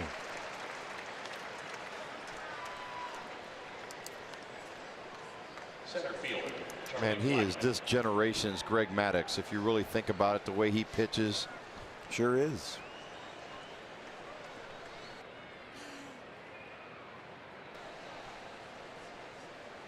Charlie Blackmon 0 for 2.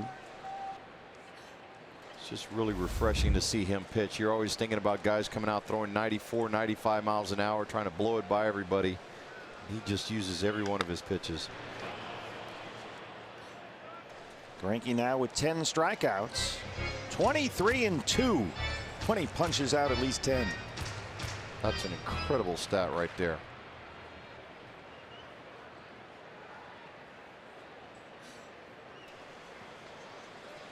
D-backs have the shift on.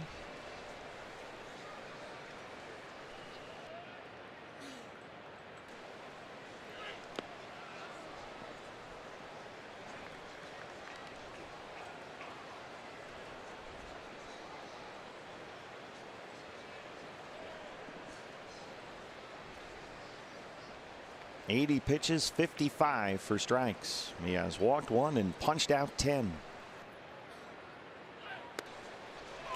1-2. A good pitch by Zach Greinke there in the lower half of the strike zone.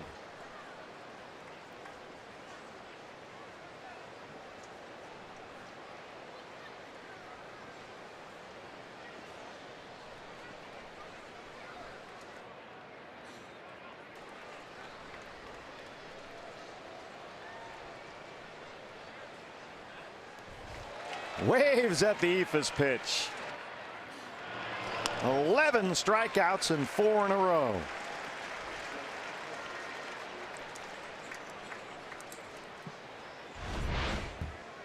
Where you see that breaking ball starts up in the strike zone and ends up in the dirt. It's got great rotation on it. He has retired since the walk to Arenado in the first. 15 of the last 16 he's faced. The only one was the Desmond homer. Here's Gerardo Parra.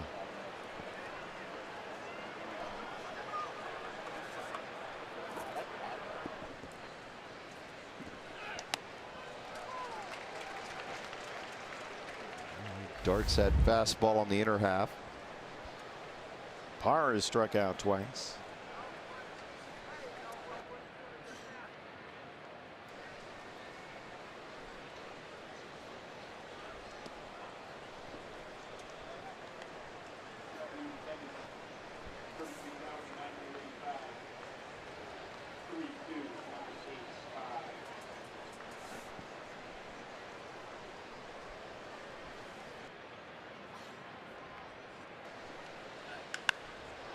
Fly ball center field. AJ. Zach Greinke. 11 strikeouts and a 3-1 lead.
Souza Lamb 3, 4, and 5.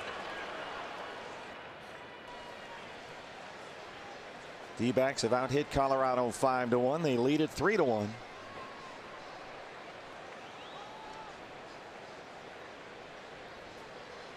Rockies have the shift on against AJ. Fastball's a ball.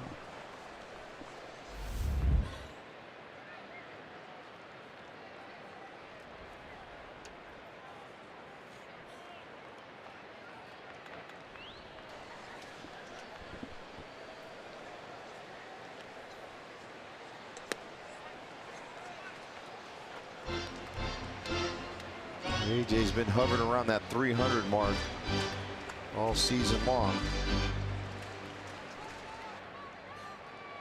Probably one of the most dangerous hitters in the first month of the season before the injury.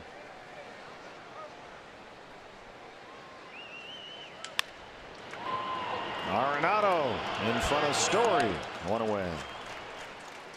Save the date for Hispanic Heritage Day presented by Bud Light on Saturday, September 8th. Enjoy a pregame D-backs APS Fiesta, including food, live music, and more. Plus the first 20,000 fans to take home the Ketel Marte Luchador bobblehead, courtesy of Pepsi. Visit dbacks.com for more info. I'm really digging that bobblehead. It's cool, isn't it? Steven Souza Jr. RBI double in the first, struck out his last time up.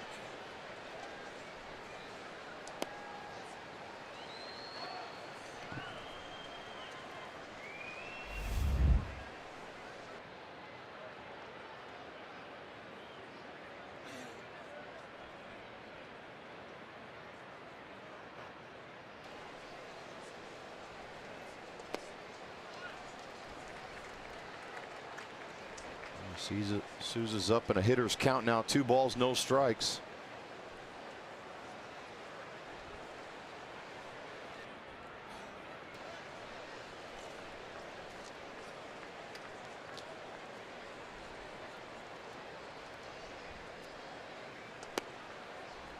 Three and 0. Lamb on deck. Man, he almost has the same type of setup as Paul Goldschmidt with the bat, the way he kind of leans it back. Yeah, he does. Almonte, the right-hander, Russin, the lefty in the Rocky bullpen. Swinging on 3-0, fouls it off.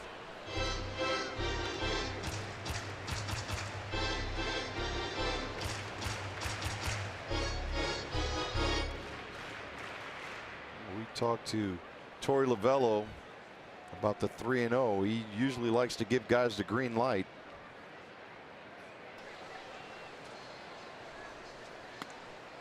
Ball 4. Just the second walk issued by Senzatella. Lamb was the other one. Here comes Jake. And here comes Bud Black. He's got Russin, the lefty, ready. And that'll be it for Antonio Senzatella. We'll take a break. It's 3-1 Diamondbacks.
.58 ERA, his 35th appearance of the year.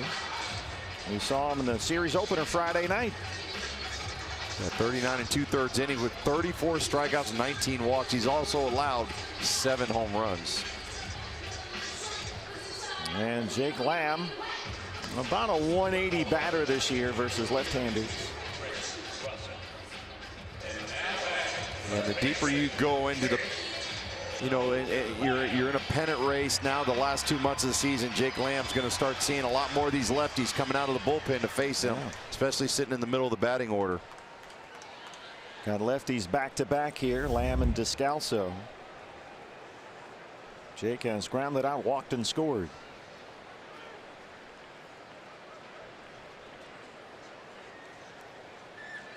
Story, the shortstop, right behind the bag at second. Arenado, as always, all by himself on the left-hand side.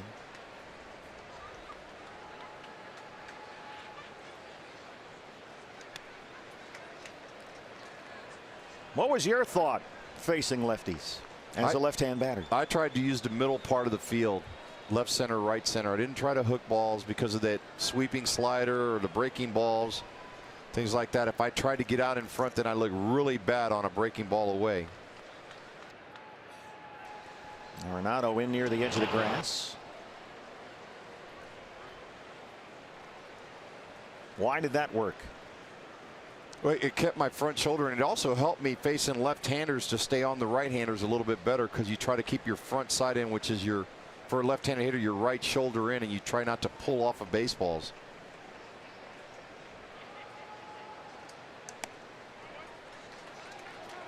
There's that cutter trying to sneak it through the front door. Jake's ahead 2-0. Jake against lefties usually looks to go to left center field. So he'll pretty much ignore anything middle in. Oh, he's up 2-0. You got a chance here. If you want to sneak a pitch, you can take a chance to try to cheat on one. Oh, and he got it too. The fastball, he took it 2-0. That's where you got to be sitting dead red, because he doesn't want to lose you.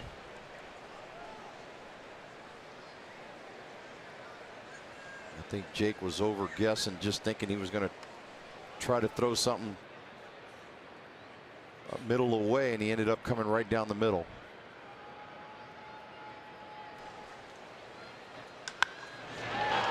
Off Hampson at second. Everybody's safe. The rookie, just his second big league game, Garrett Hampson. Well, this ball was hit pretty hard right at him. Two-hopper. E4. Here's Descalso.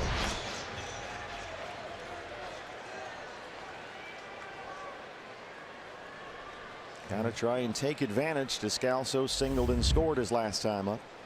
You definitely want to take advantage of that. That was a two-hop double play ground ball. Wasn't able to make the play on it. Yeah, they should have got Russin out of the inning. Instead, 2 on, 1 out.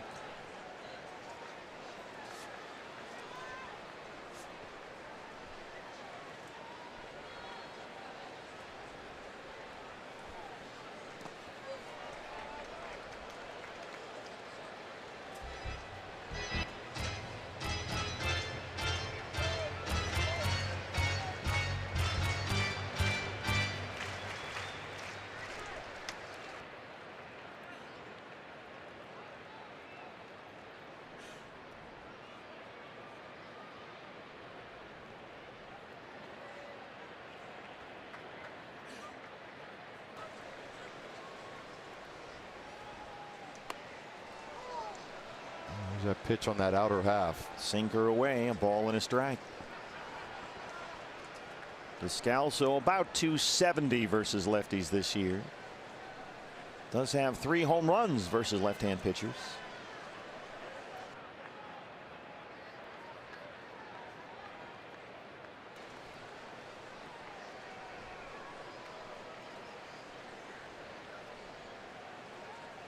They're giving him the whole left center field gap.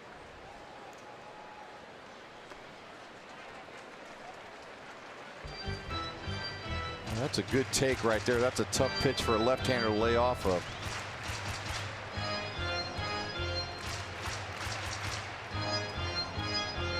Getting the video ready to go.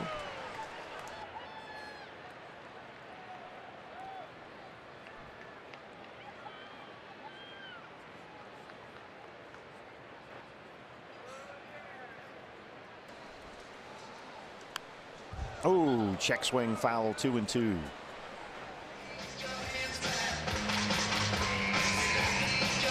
For these games, Gonzo, D-backs, Rockies, just a grind, man. One after the other. You grind out every inning, it seems like. Yeah, they're always close. This one's a 3-1 game. Here comes Murphy for a word.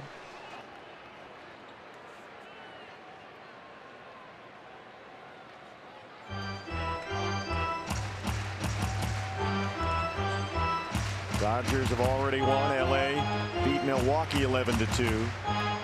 Giants trailing in Oakland 4-1. They're in the 7th.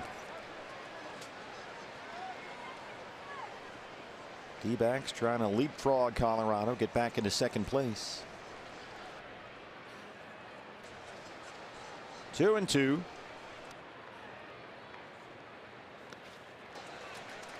Curveball missed badly.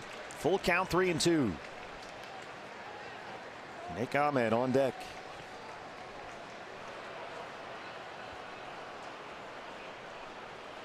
Oh, he wants to throw a strike here.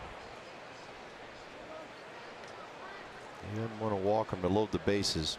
See if Descalzo can get a good swing at it right here. There go the runners. Ball 4. And I tell you, that's great patience right there by Daniel Descalzo. And now Bud Black going to bring in his right-hander. With the bases full and 1 out. Back after this.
Air conditioning and plumbing, cool play of the game.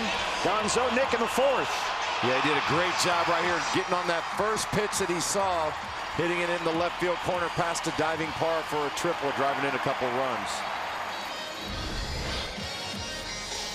And he's really been effective jumping on that first pitch that he sees. He's getting up there, bases full against the right-hander, Yency Almonte. Just up from AAA Albuquerque, only his 4th big league appearance this year. Bases loaded, 1 out, 2 walks and an error. A chance for Nick. Now batting, shortstop, Nick Ahmed. Well, yesterday, Souza had the RBI single with the bases loaded. Friday, Ketel Marte had the big hit. And now Ahmed, bases full, 1 down. And Almonte is basically a 3-pitch guy, fastball, slider, changeup. See if Nick can jump on that first one again. He's got no place to put him.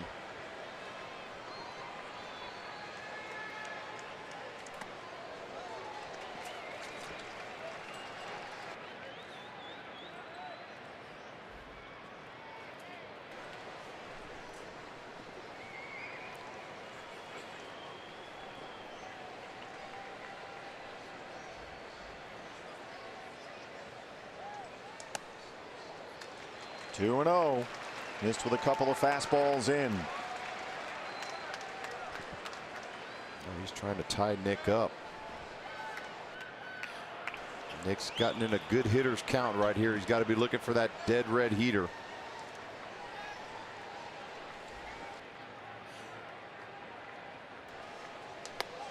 Another fastball in. It's 3-0. Mathis on deck.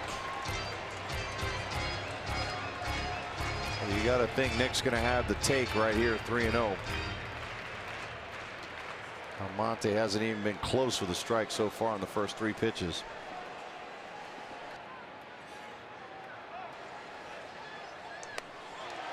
Ball 4. It's 4-1. Third walk in the inning.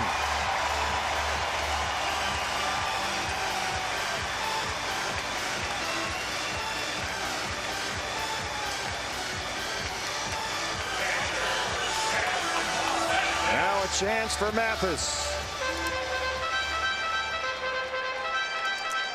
A nice day so far for Nick. Out of the 4 runs scored today, 3 have been driven in by Nick. Yeah, after he had 2 RBIs last night. 13th bases loaded walk for the D-backs, most in the majors. Boy, Almonte cannot find it. He has yet to throw a strike. Yeah, that fastball's running up and in on those right-handed hitters. Murphy runs out there.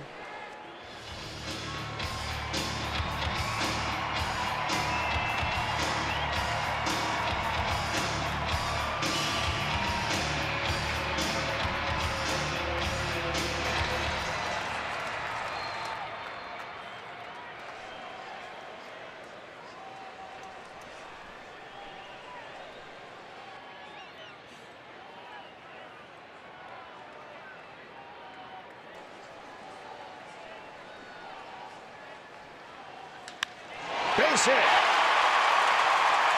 Souza scores. Here comes Lamb and Descalso. And the Diamondbacks have opened up the lead. Jeff Mathis, 2-run single. Souza came home on the walk. Lamb and Descalso follow, 6-1. A nice job by Mathis. First pitch, fastball up and in. The next one right down the heart of the plate, and he didn't miss it.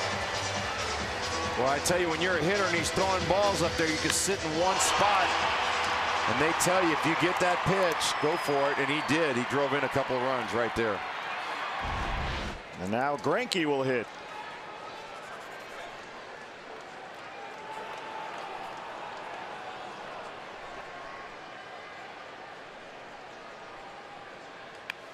Trying to bunt. Arenado. They got the force at second. And that ends the inning. D-backs get 3, 6-1 Diamondbacks.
Inning, 11 strikeouts for Zach, the most this year.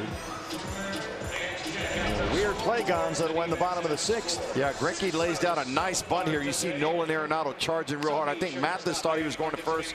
Greinke did too. Mathis just kind of laid down at second. Zach wasn't even running. A normal third baseman just takes the out at first base. But with Nolan Arenado there at third base, he made a fantastic play to second.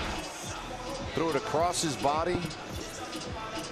And now Arenado will lead off the 7th for Colorado. Greinke has retired 16 of the last 17 he's faced. He's only given up 1 hit. The Desmond homer in the 5th. He's been outstanding. 11 strikeouts, the most this year, and his most since a dozen in May of last season. Well, he's been masterful today. I mean, everything he's thrown up there, all of his pitches have been effective, thrown them all for strikes. He's got them chasing that breaking ball out of the strike zone. He's throwing that slow Eephus curveball for a strike. Just frustrating the Colorado Rockies hitters today. Arenado has walked and lined out, 0 for 1.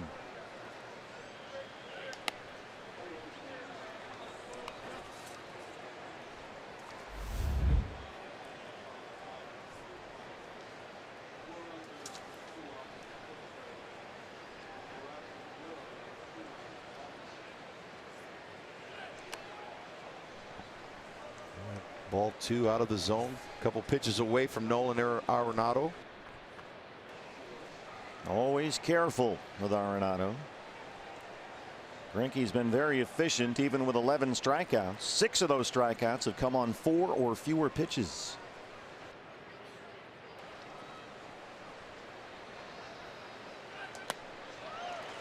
Fastball right down the middle. He missed it. When you see a couple off-speed pitches like that, that 89-mile-an-hour fastball gets on you. Arenado taking a big swing at it. The D-backs did a great job in the bottom half of the 6th to score 3 runs, give Greinke a little bit more breathing room up there. Got the call, down and away. 2-2.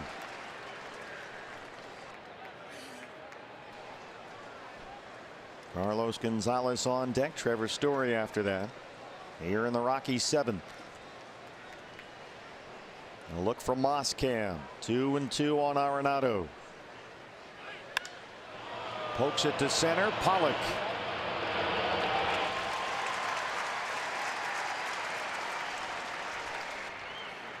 Well, Greinke has retired all 6 he's faced since the Desmond homer.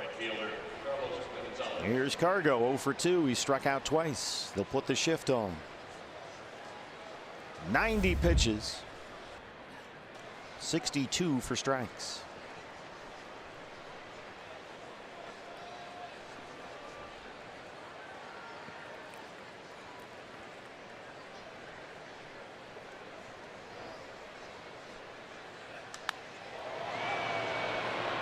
Jumped on the Eephus.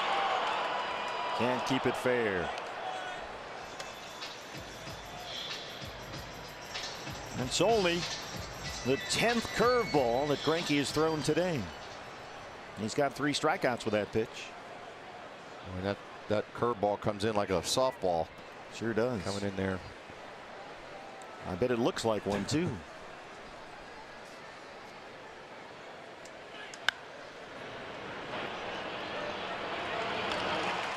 Lamb, the only guy over there. 2 down for Story. Sunday, August 5th, the premier Mexican soccer team, Xolos de Tijuana, return to Fox Sports Arizona to take on León. Soccer action returns August 5th at 6 right here on Fox Sports Arizona. Trevor Story 0 for 2.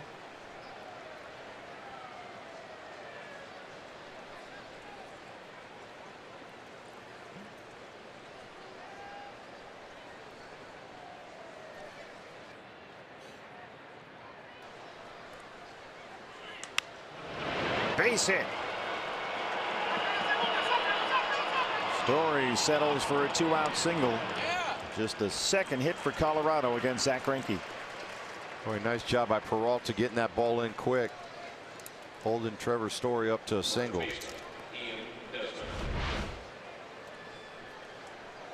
You got to pitch up in the strike zone. Peralta gets over there to cut it off and hold him to 1. He kind of rounded the ball, made a nice circle path to it, and one hop throw into second base.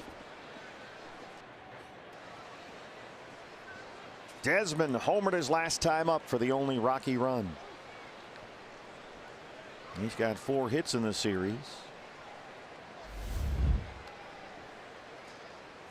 He's also doubled and tripled. Now he's hit safely in 9 straight.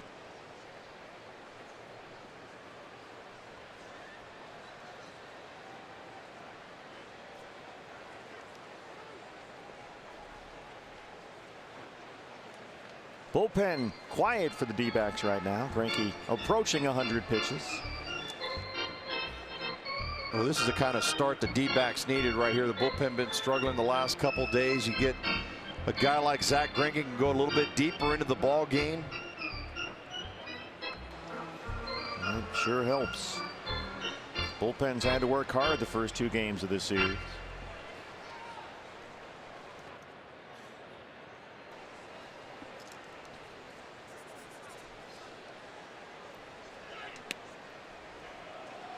Oof. That's been a strike most of the day. Most of the day also, Zach Greinke hasn't been able to throw out of the stretch. This is only the 2nd time in the ball game that he's thrown in out of the stretch. Yeah, the last was back in the 1st inning after the 2-out walk to Arenado. High chopper. Nick Ahmed. Pretty backhand scoop by Goldie. We stretch at Chase Field. 6-1 D-backs.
Saturday, August 4th, the D-back Spanish broadcast returns to Fox Sports Plus for Game 2 of the Giants series. Coverage in Spanish begins at 5 p.m. presented by your Valley Honda dealers and streaming live on Fox Sports Go. To find the Plus channel listing and the 25-game schedule, visit foxsportsarizona.com. David Peralta leads off the bottom of the 7th against Gensi Almonte. The great Oscar Soria and Rodrigo Lopez on the Spanish language broadcast right now. Fox Sports Arizona Plus. David today 0 for 3.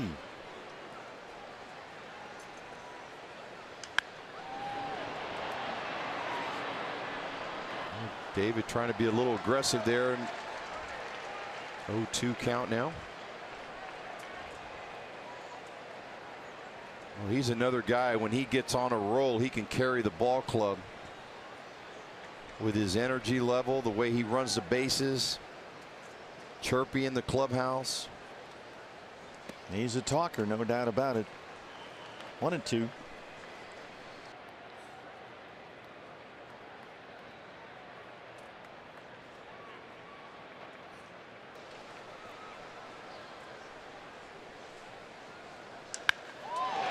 Left center. It's off the wall. A double for Peralta starts off the 7th.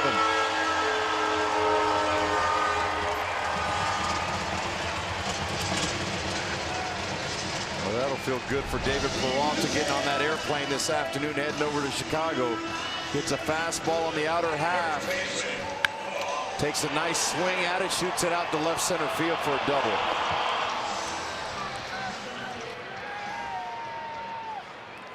See, the train is moving. 102 miles an hour on the exit velocity. Here's Goldie. 0 for 3. He's struck out 3 times. Goldie has struck out 3 times in every game in this series, leading the National League.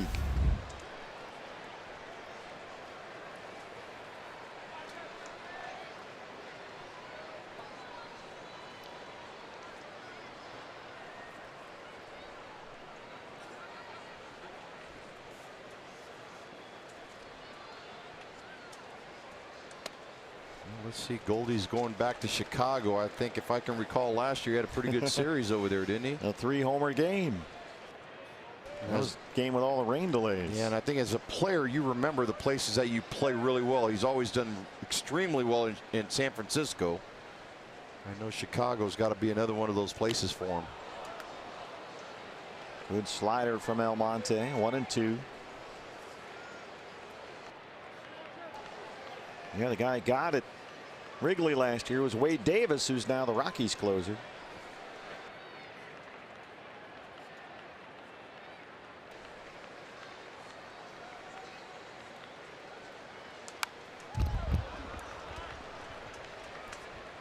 Good pitcher's pitch there. Nice job by Goldie just to hang on.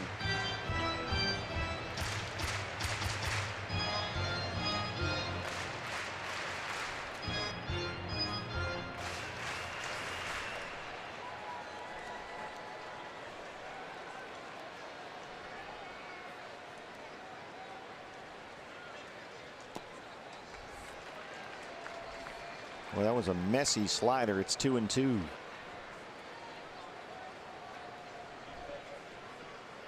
Goldie in the series has singled. He's walked twice.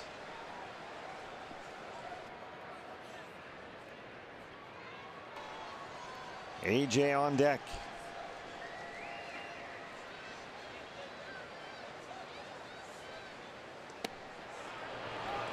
No, he didn't. Carlos Torres, full count, 3-2. You see the check swing. Nice job by Goldie. Strong enough to keep that bat back.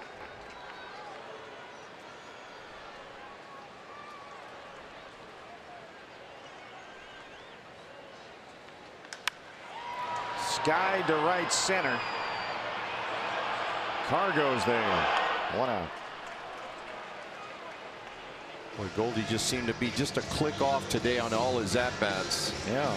He fouled off a lot of pitches, just wasn't able to square anything up this afternoon.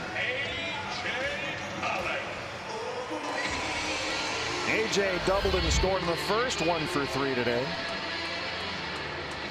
And the 5-hit game here Friday in the series opener.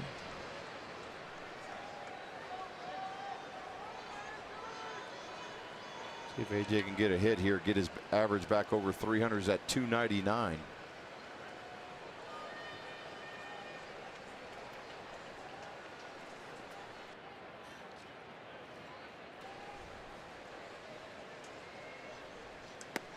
Yeah, it looks a lot better with a 3 than a 2, doesn't it? Yes, it does. Sliders a strike, 0-1.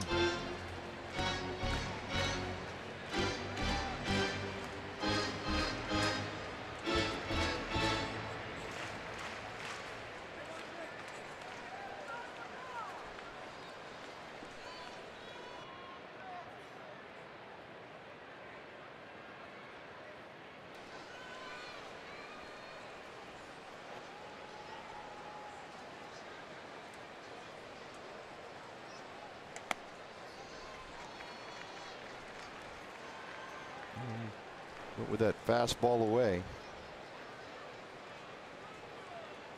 20 pitches, 10 balls, 10 strikes for Yency Almonte. You know, Almonte to me seems like just a thrower right now. He's really, he just rears back, tries to get that 95, 96 mile an hour fastball. Everything else, he's just hoping he gets it in the zone somewhere. Got a fastball by him that time. It's 1-2.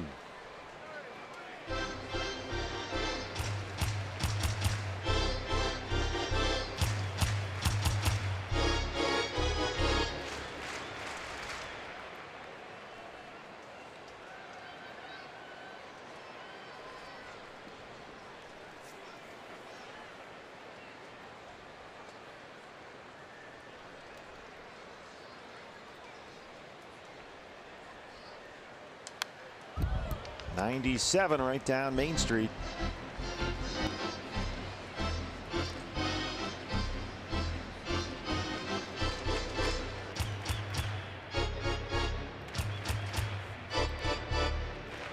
He got a good pitch to hit there. He missed it. These are the guys that are pitching like Almonte. You don't really feel too comfortable up there. Could go anywhere. Yep. Especially with his velocity. Good hard slider. He strikes out Pollock. Well, let's take a look at A.J. Pollock's last at bat right here. He got a first pitch slider away for a strike. Fastball away for a ball. Here's another fastball he swung through. Fastball at 97 for a strike, and then the slider away. Steven Souza Jr. An RBI double. He's walked and scored a run. Coming off his 3-hit game last night. Trying to get Peralta home from second. Fastballs to strike, 0-1. Giants have come back to tie the A's 4-4. They're in the 8th inning in Oakland. Dodgers 11-2 winners at Milwaukee.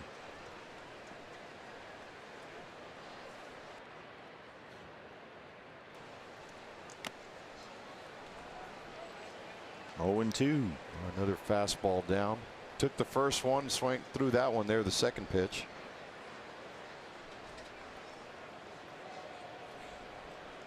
See if he tries to throw that filthy slider one more time right here. He's way up in the count.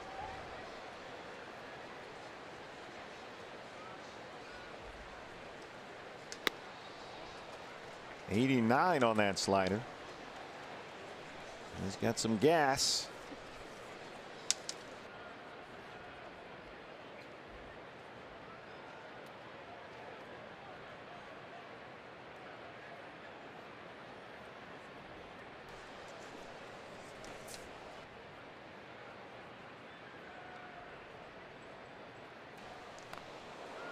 Got it in there.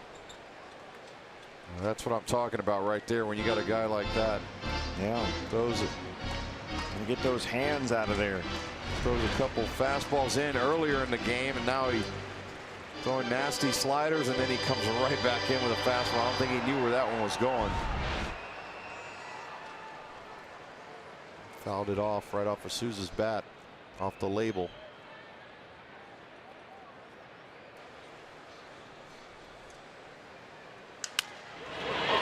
Backs up Arenado at third. And Almonte strands the leadoff double. 6-1 D-backs as we hit the 8th.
Six to 1. What's next? Brought to you by CenturyLink. It's off to Chicago.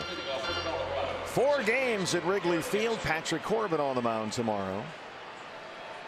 We think or hope it'll be Clay Buchholz Tuesday, then Robbie Ray and likely Zach Godley on Thursday. A couple of day games there for you, Wednesday and Thursday. I love those day games at Wrigley Field. You like doing those day games over there? It depends how hot it is. Yes, that's true. It gets a little balmy in that press box there. It's not big, but we have checked in with Tom Skilling, the ace weatherman in Chicago, and actually the weather's supposed to be really nice, very comfortable. I know it's going to be hot here, so stay inside in the air conditioning and watch some D-backs baseball. BB will be back. Gonzo will be feet up. That's right. Listening to the broadcast. I always like day games that really get great crowd. Get a nice dinner after the game. Good restaurants there.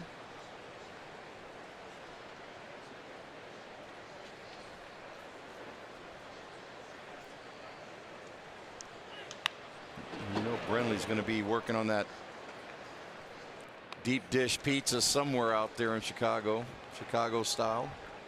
He may already be there. Couple of pizzas in. After that, it's off to San Diego for 3 at Petco Park next weekend.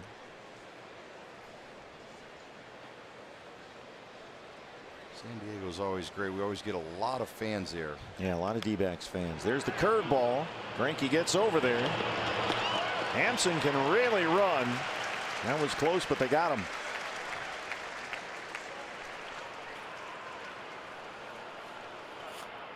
Bud Black going to have a look.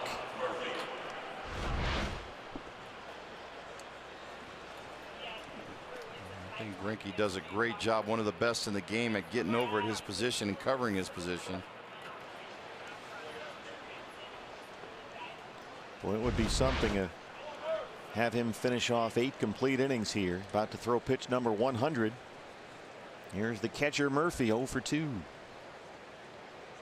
This has been a tremendous job by Zach Greinke today, holding this Colorado lineup to 1 run.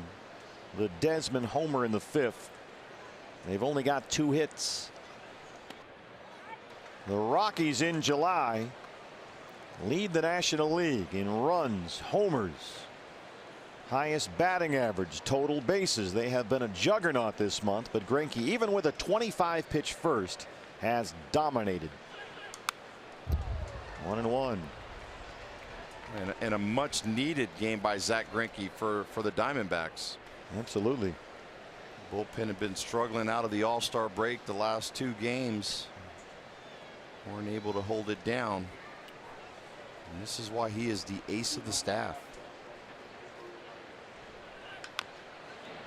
High pitch count for Greinke, 109. That was against the Marlins here back on June the 2nd. Pitcher spot up next. Raimel Tapia, who had the big pinch hit grand slam Friday, is on deck. He will hit for the pitcher Almonte.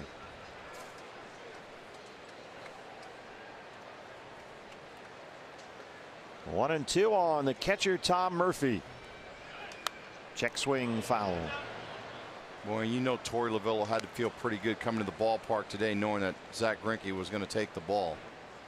Especially after losing the first 2 games of this series, trying to avoid a big sweep. And 2 tough games that they lost. Really, they had an opportunity to win both of them.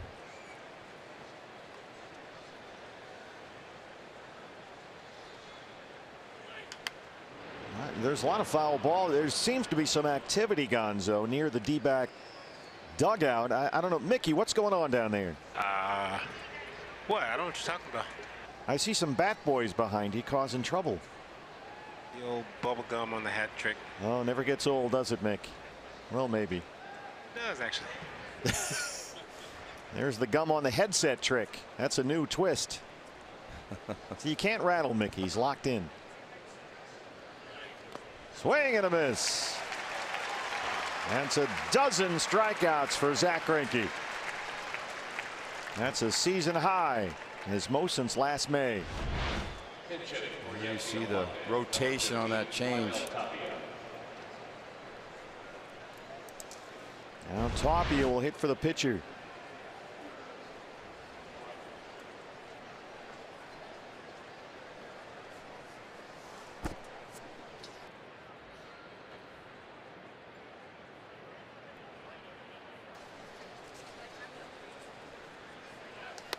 Greinke's career high is 15 strikeouts. That was set back in August of 2009. See the numbers on Tapia and the big grand slam Friday.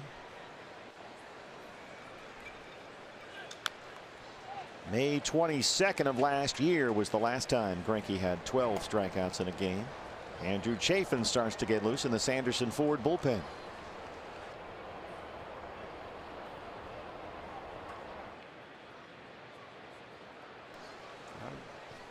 I haven't seen Greinke even sweat today, has he? I don't think so. He has been in control. 1 walk, 12 strikeouts, just 1 run on 2 hits. Never really had any high stress situations out there today.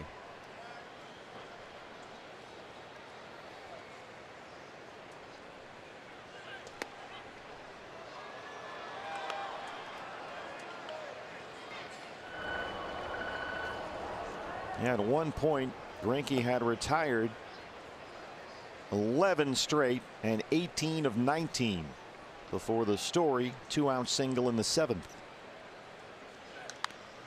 Now it's full on Tapia. Well, you got to figure at 110 pitches, this is it. And it would be a nice way to finish. Well, Baker's dozen 13 strikeouts. It'd be nice for him to get it right here.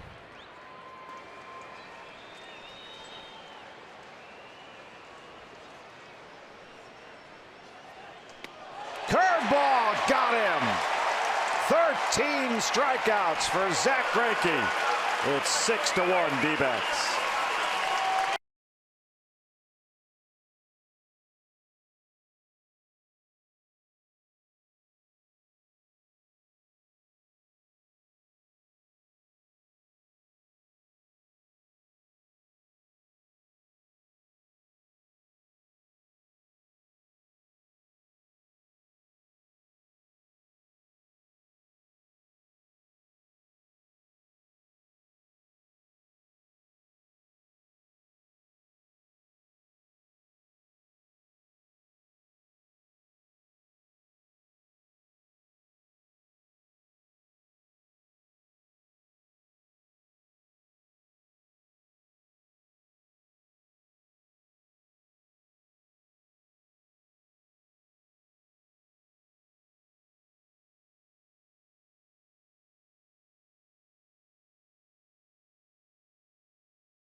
2 outs, and the Diamondbacks did a lot of that here today. But I'm going to lobby right now. The lead story in Diamondbacks Live has to be pitcher Zack Greinke. Yeah, we're going to go out on a limb and say right. Zack Greinke has been the star of this show today. What a performance, especially that 8th inning. How impressive was that? Okay, that's where we will begin when this game ends, and that's Diamondbacks Live, guys.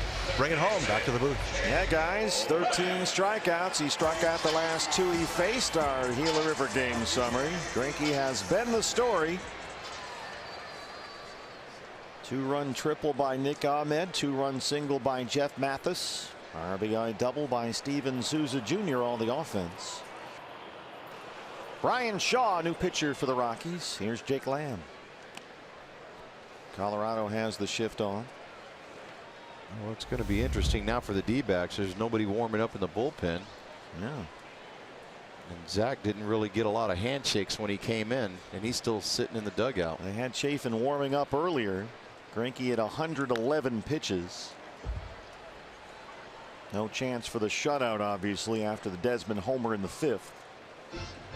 Torey Lovullo going over things with Jerry Nair, the bench coach.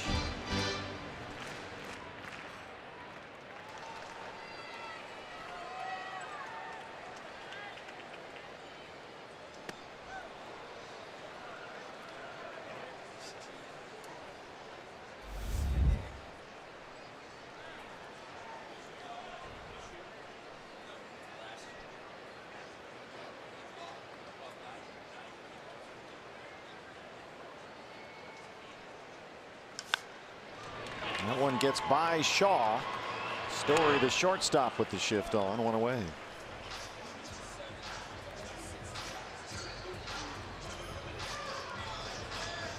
Here's Daniel Descalso. He has singled, walked, and scored twice, 1 for 2.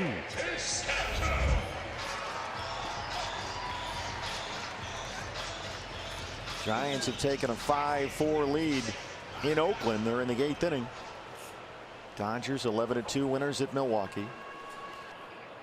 Thank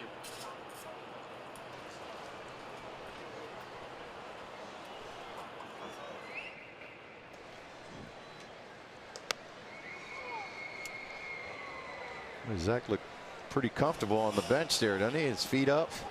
Doing some yoga or something. Taiwan Walker.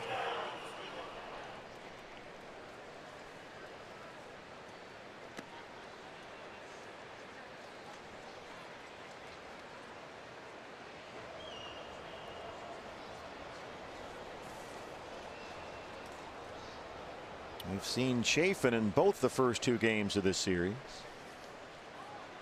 Got a couple of lefties leading off the 9th, Blackman and Parra for Colorado.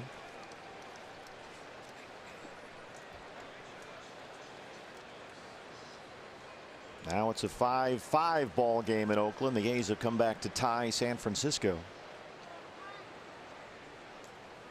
It would be nice if the A's can pull away from the Giants here. We win this game. Leapfrog over Colorado back into 2nd place. See where Colorado goes from here. They got a tough stretch. They play a lot of good teams coming up, the Rockies. A lot of teams with winning records.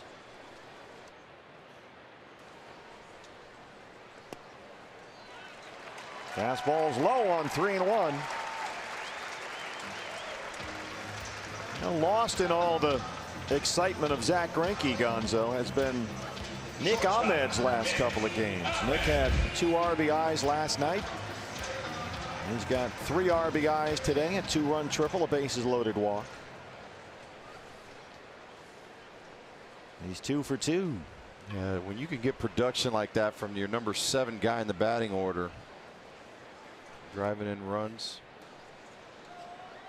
it's a pretty nice commodity to have.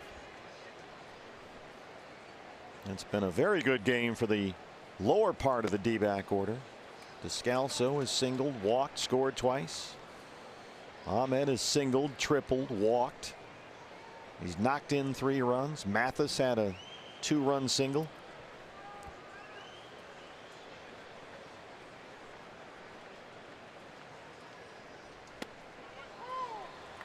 There's a low strike call on that cutter from Shaw.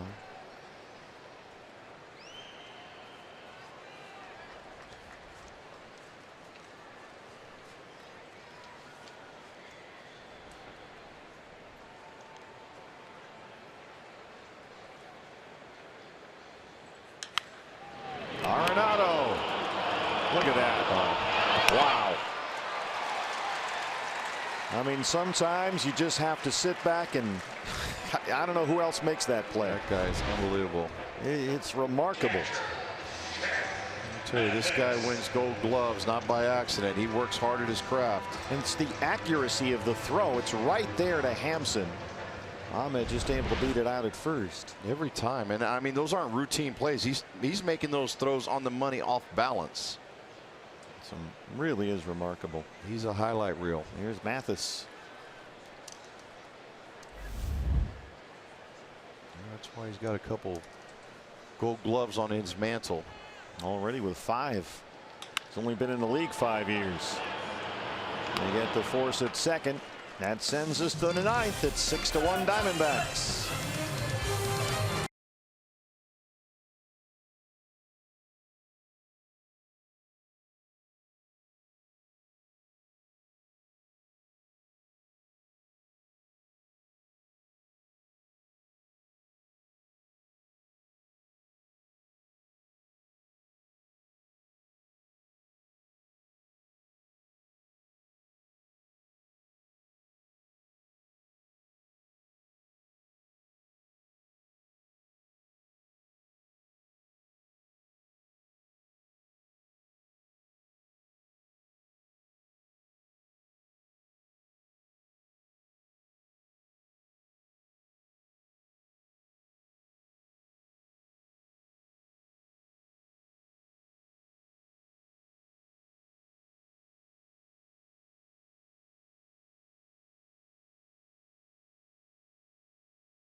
Strikeouts, what made him so effective? Boy, he had all his pitches going. He had the fastball, the curveball, the slider, and the changeup.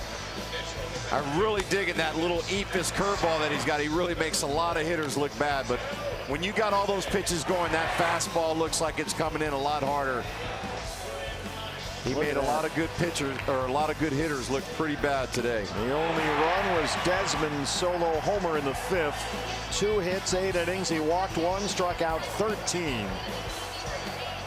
And now Andrew Chafin is on to get the final 3 outs as the D-backs try and salvage this finale. Brad Boxberger back there warming up in the bullpen. A couple of lefties started off for the Rockies, Blackman and Parra. Ketel Marte takes over at second base for Daniel Descalso. Blackman 0 for 3.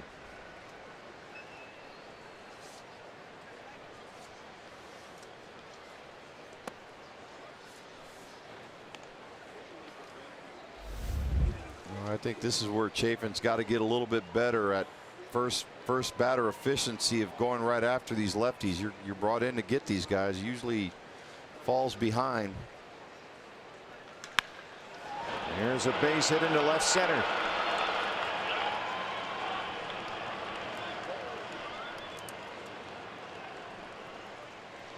Blackman now with a 6-game hit streak. You got a heater down in the zone. Most hitters like Blackman don't miss those. Well, that's why Boxberger is warming up in the bullpen. Well, I think the Rockies were just excited to see somebody else besides Zach Greinke out there on the mound. I'm sure. There's Parra 0 for 3.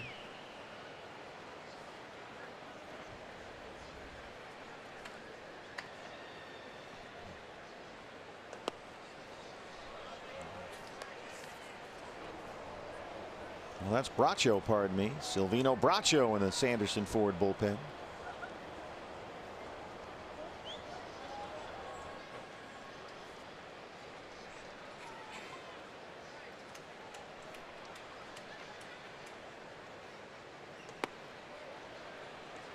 He's falling behind now.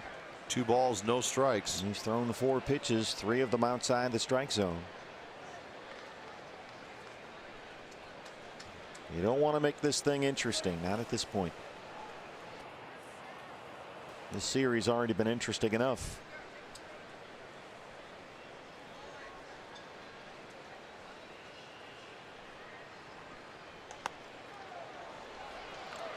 Three and 0.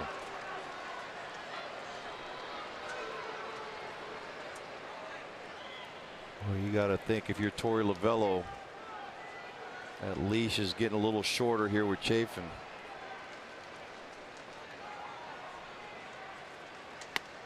And with the exception of Cargo, who bats behind Arenado, you've got a whole bunch of right-hand hitters coming up. Bracho still warming up down there.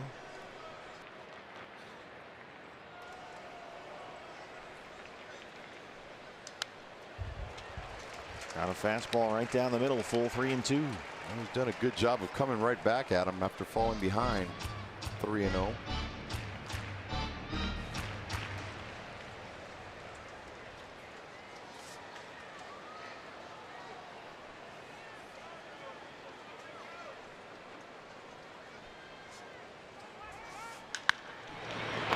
Marte, Amen, hey, roll it.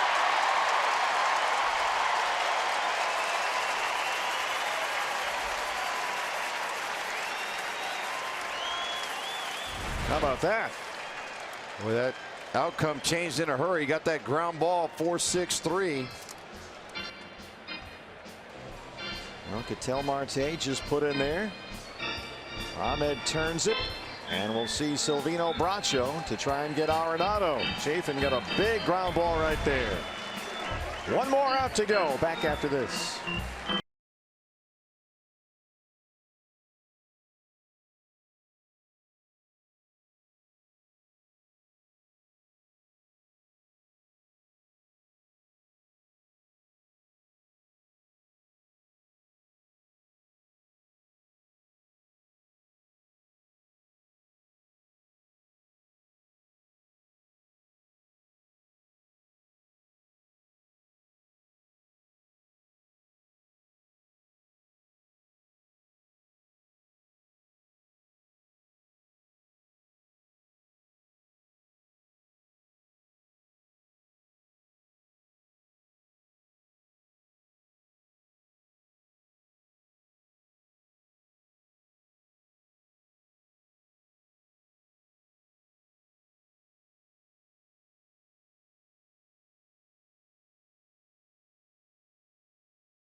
Sanderson Ford. This year's alumni game festivities will start at 2 p.m. before the 20th anniversary pregame celebration honoring the 16 members of the 20th anniversary team. For more details and tickets, visit dbacks.com/alumni. He'll be a big part of that game as always. Here's Silvino Bracho on to face Nolan Arenado.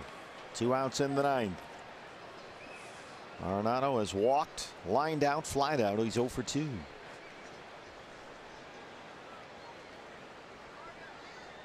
D-backs trying to snap Colorado's 7-game winning streak.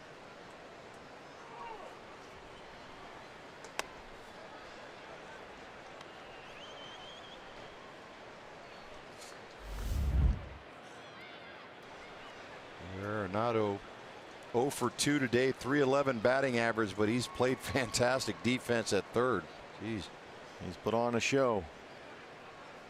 Always does, it seems. That's fouled away.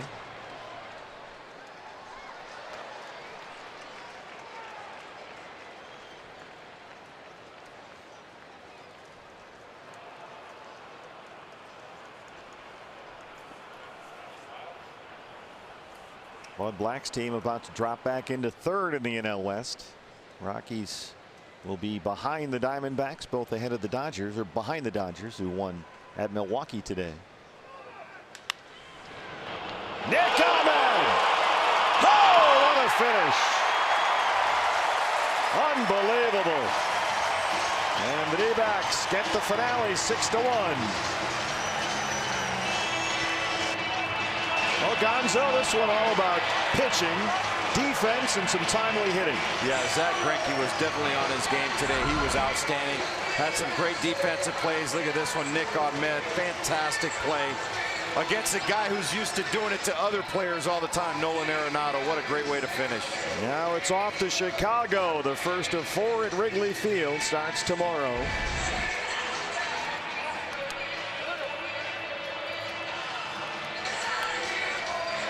So the D-backs get the finale. Gracie standing by with Todd. Guys. Steve, thank you very much. And Mark, you have a phrase that you are fond of saying, literally, almost without question, I think I'll say, every night. What is it? Hit it to Nick. Hit it to Nick, right? We used to say that when I was coaching. Brad Ziegler would be on the mound in the 9th inning. It'd be a close game, and somebody in the dugout would, will somebody please just hit it to Nick? And sure enough, Nolan Arenado just made that mistake. I think he's carving himself a spot on my added roster to the 20th anniversary team. Just a thought. Nick Ahmed. Does Gonzo need more bench players? We'll be back in a moment. Stick around. Okay.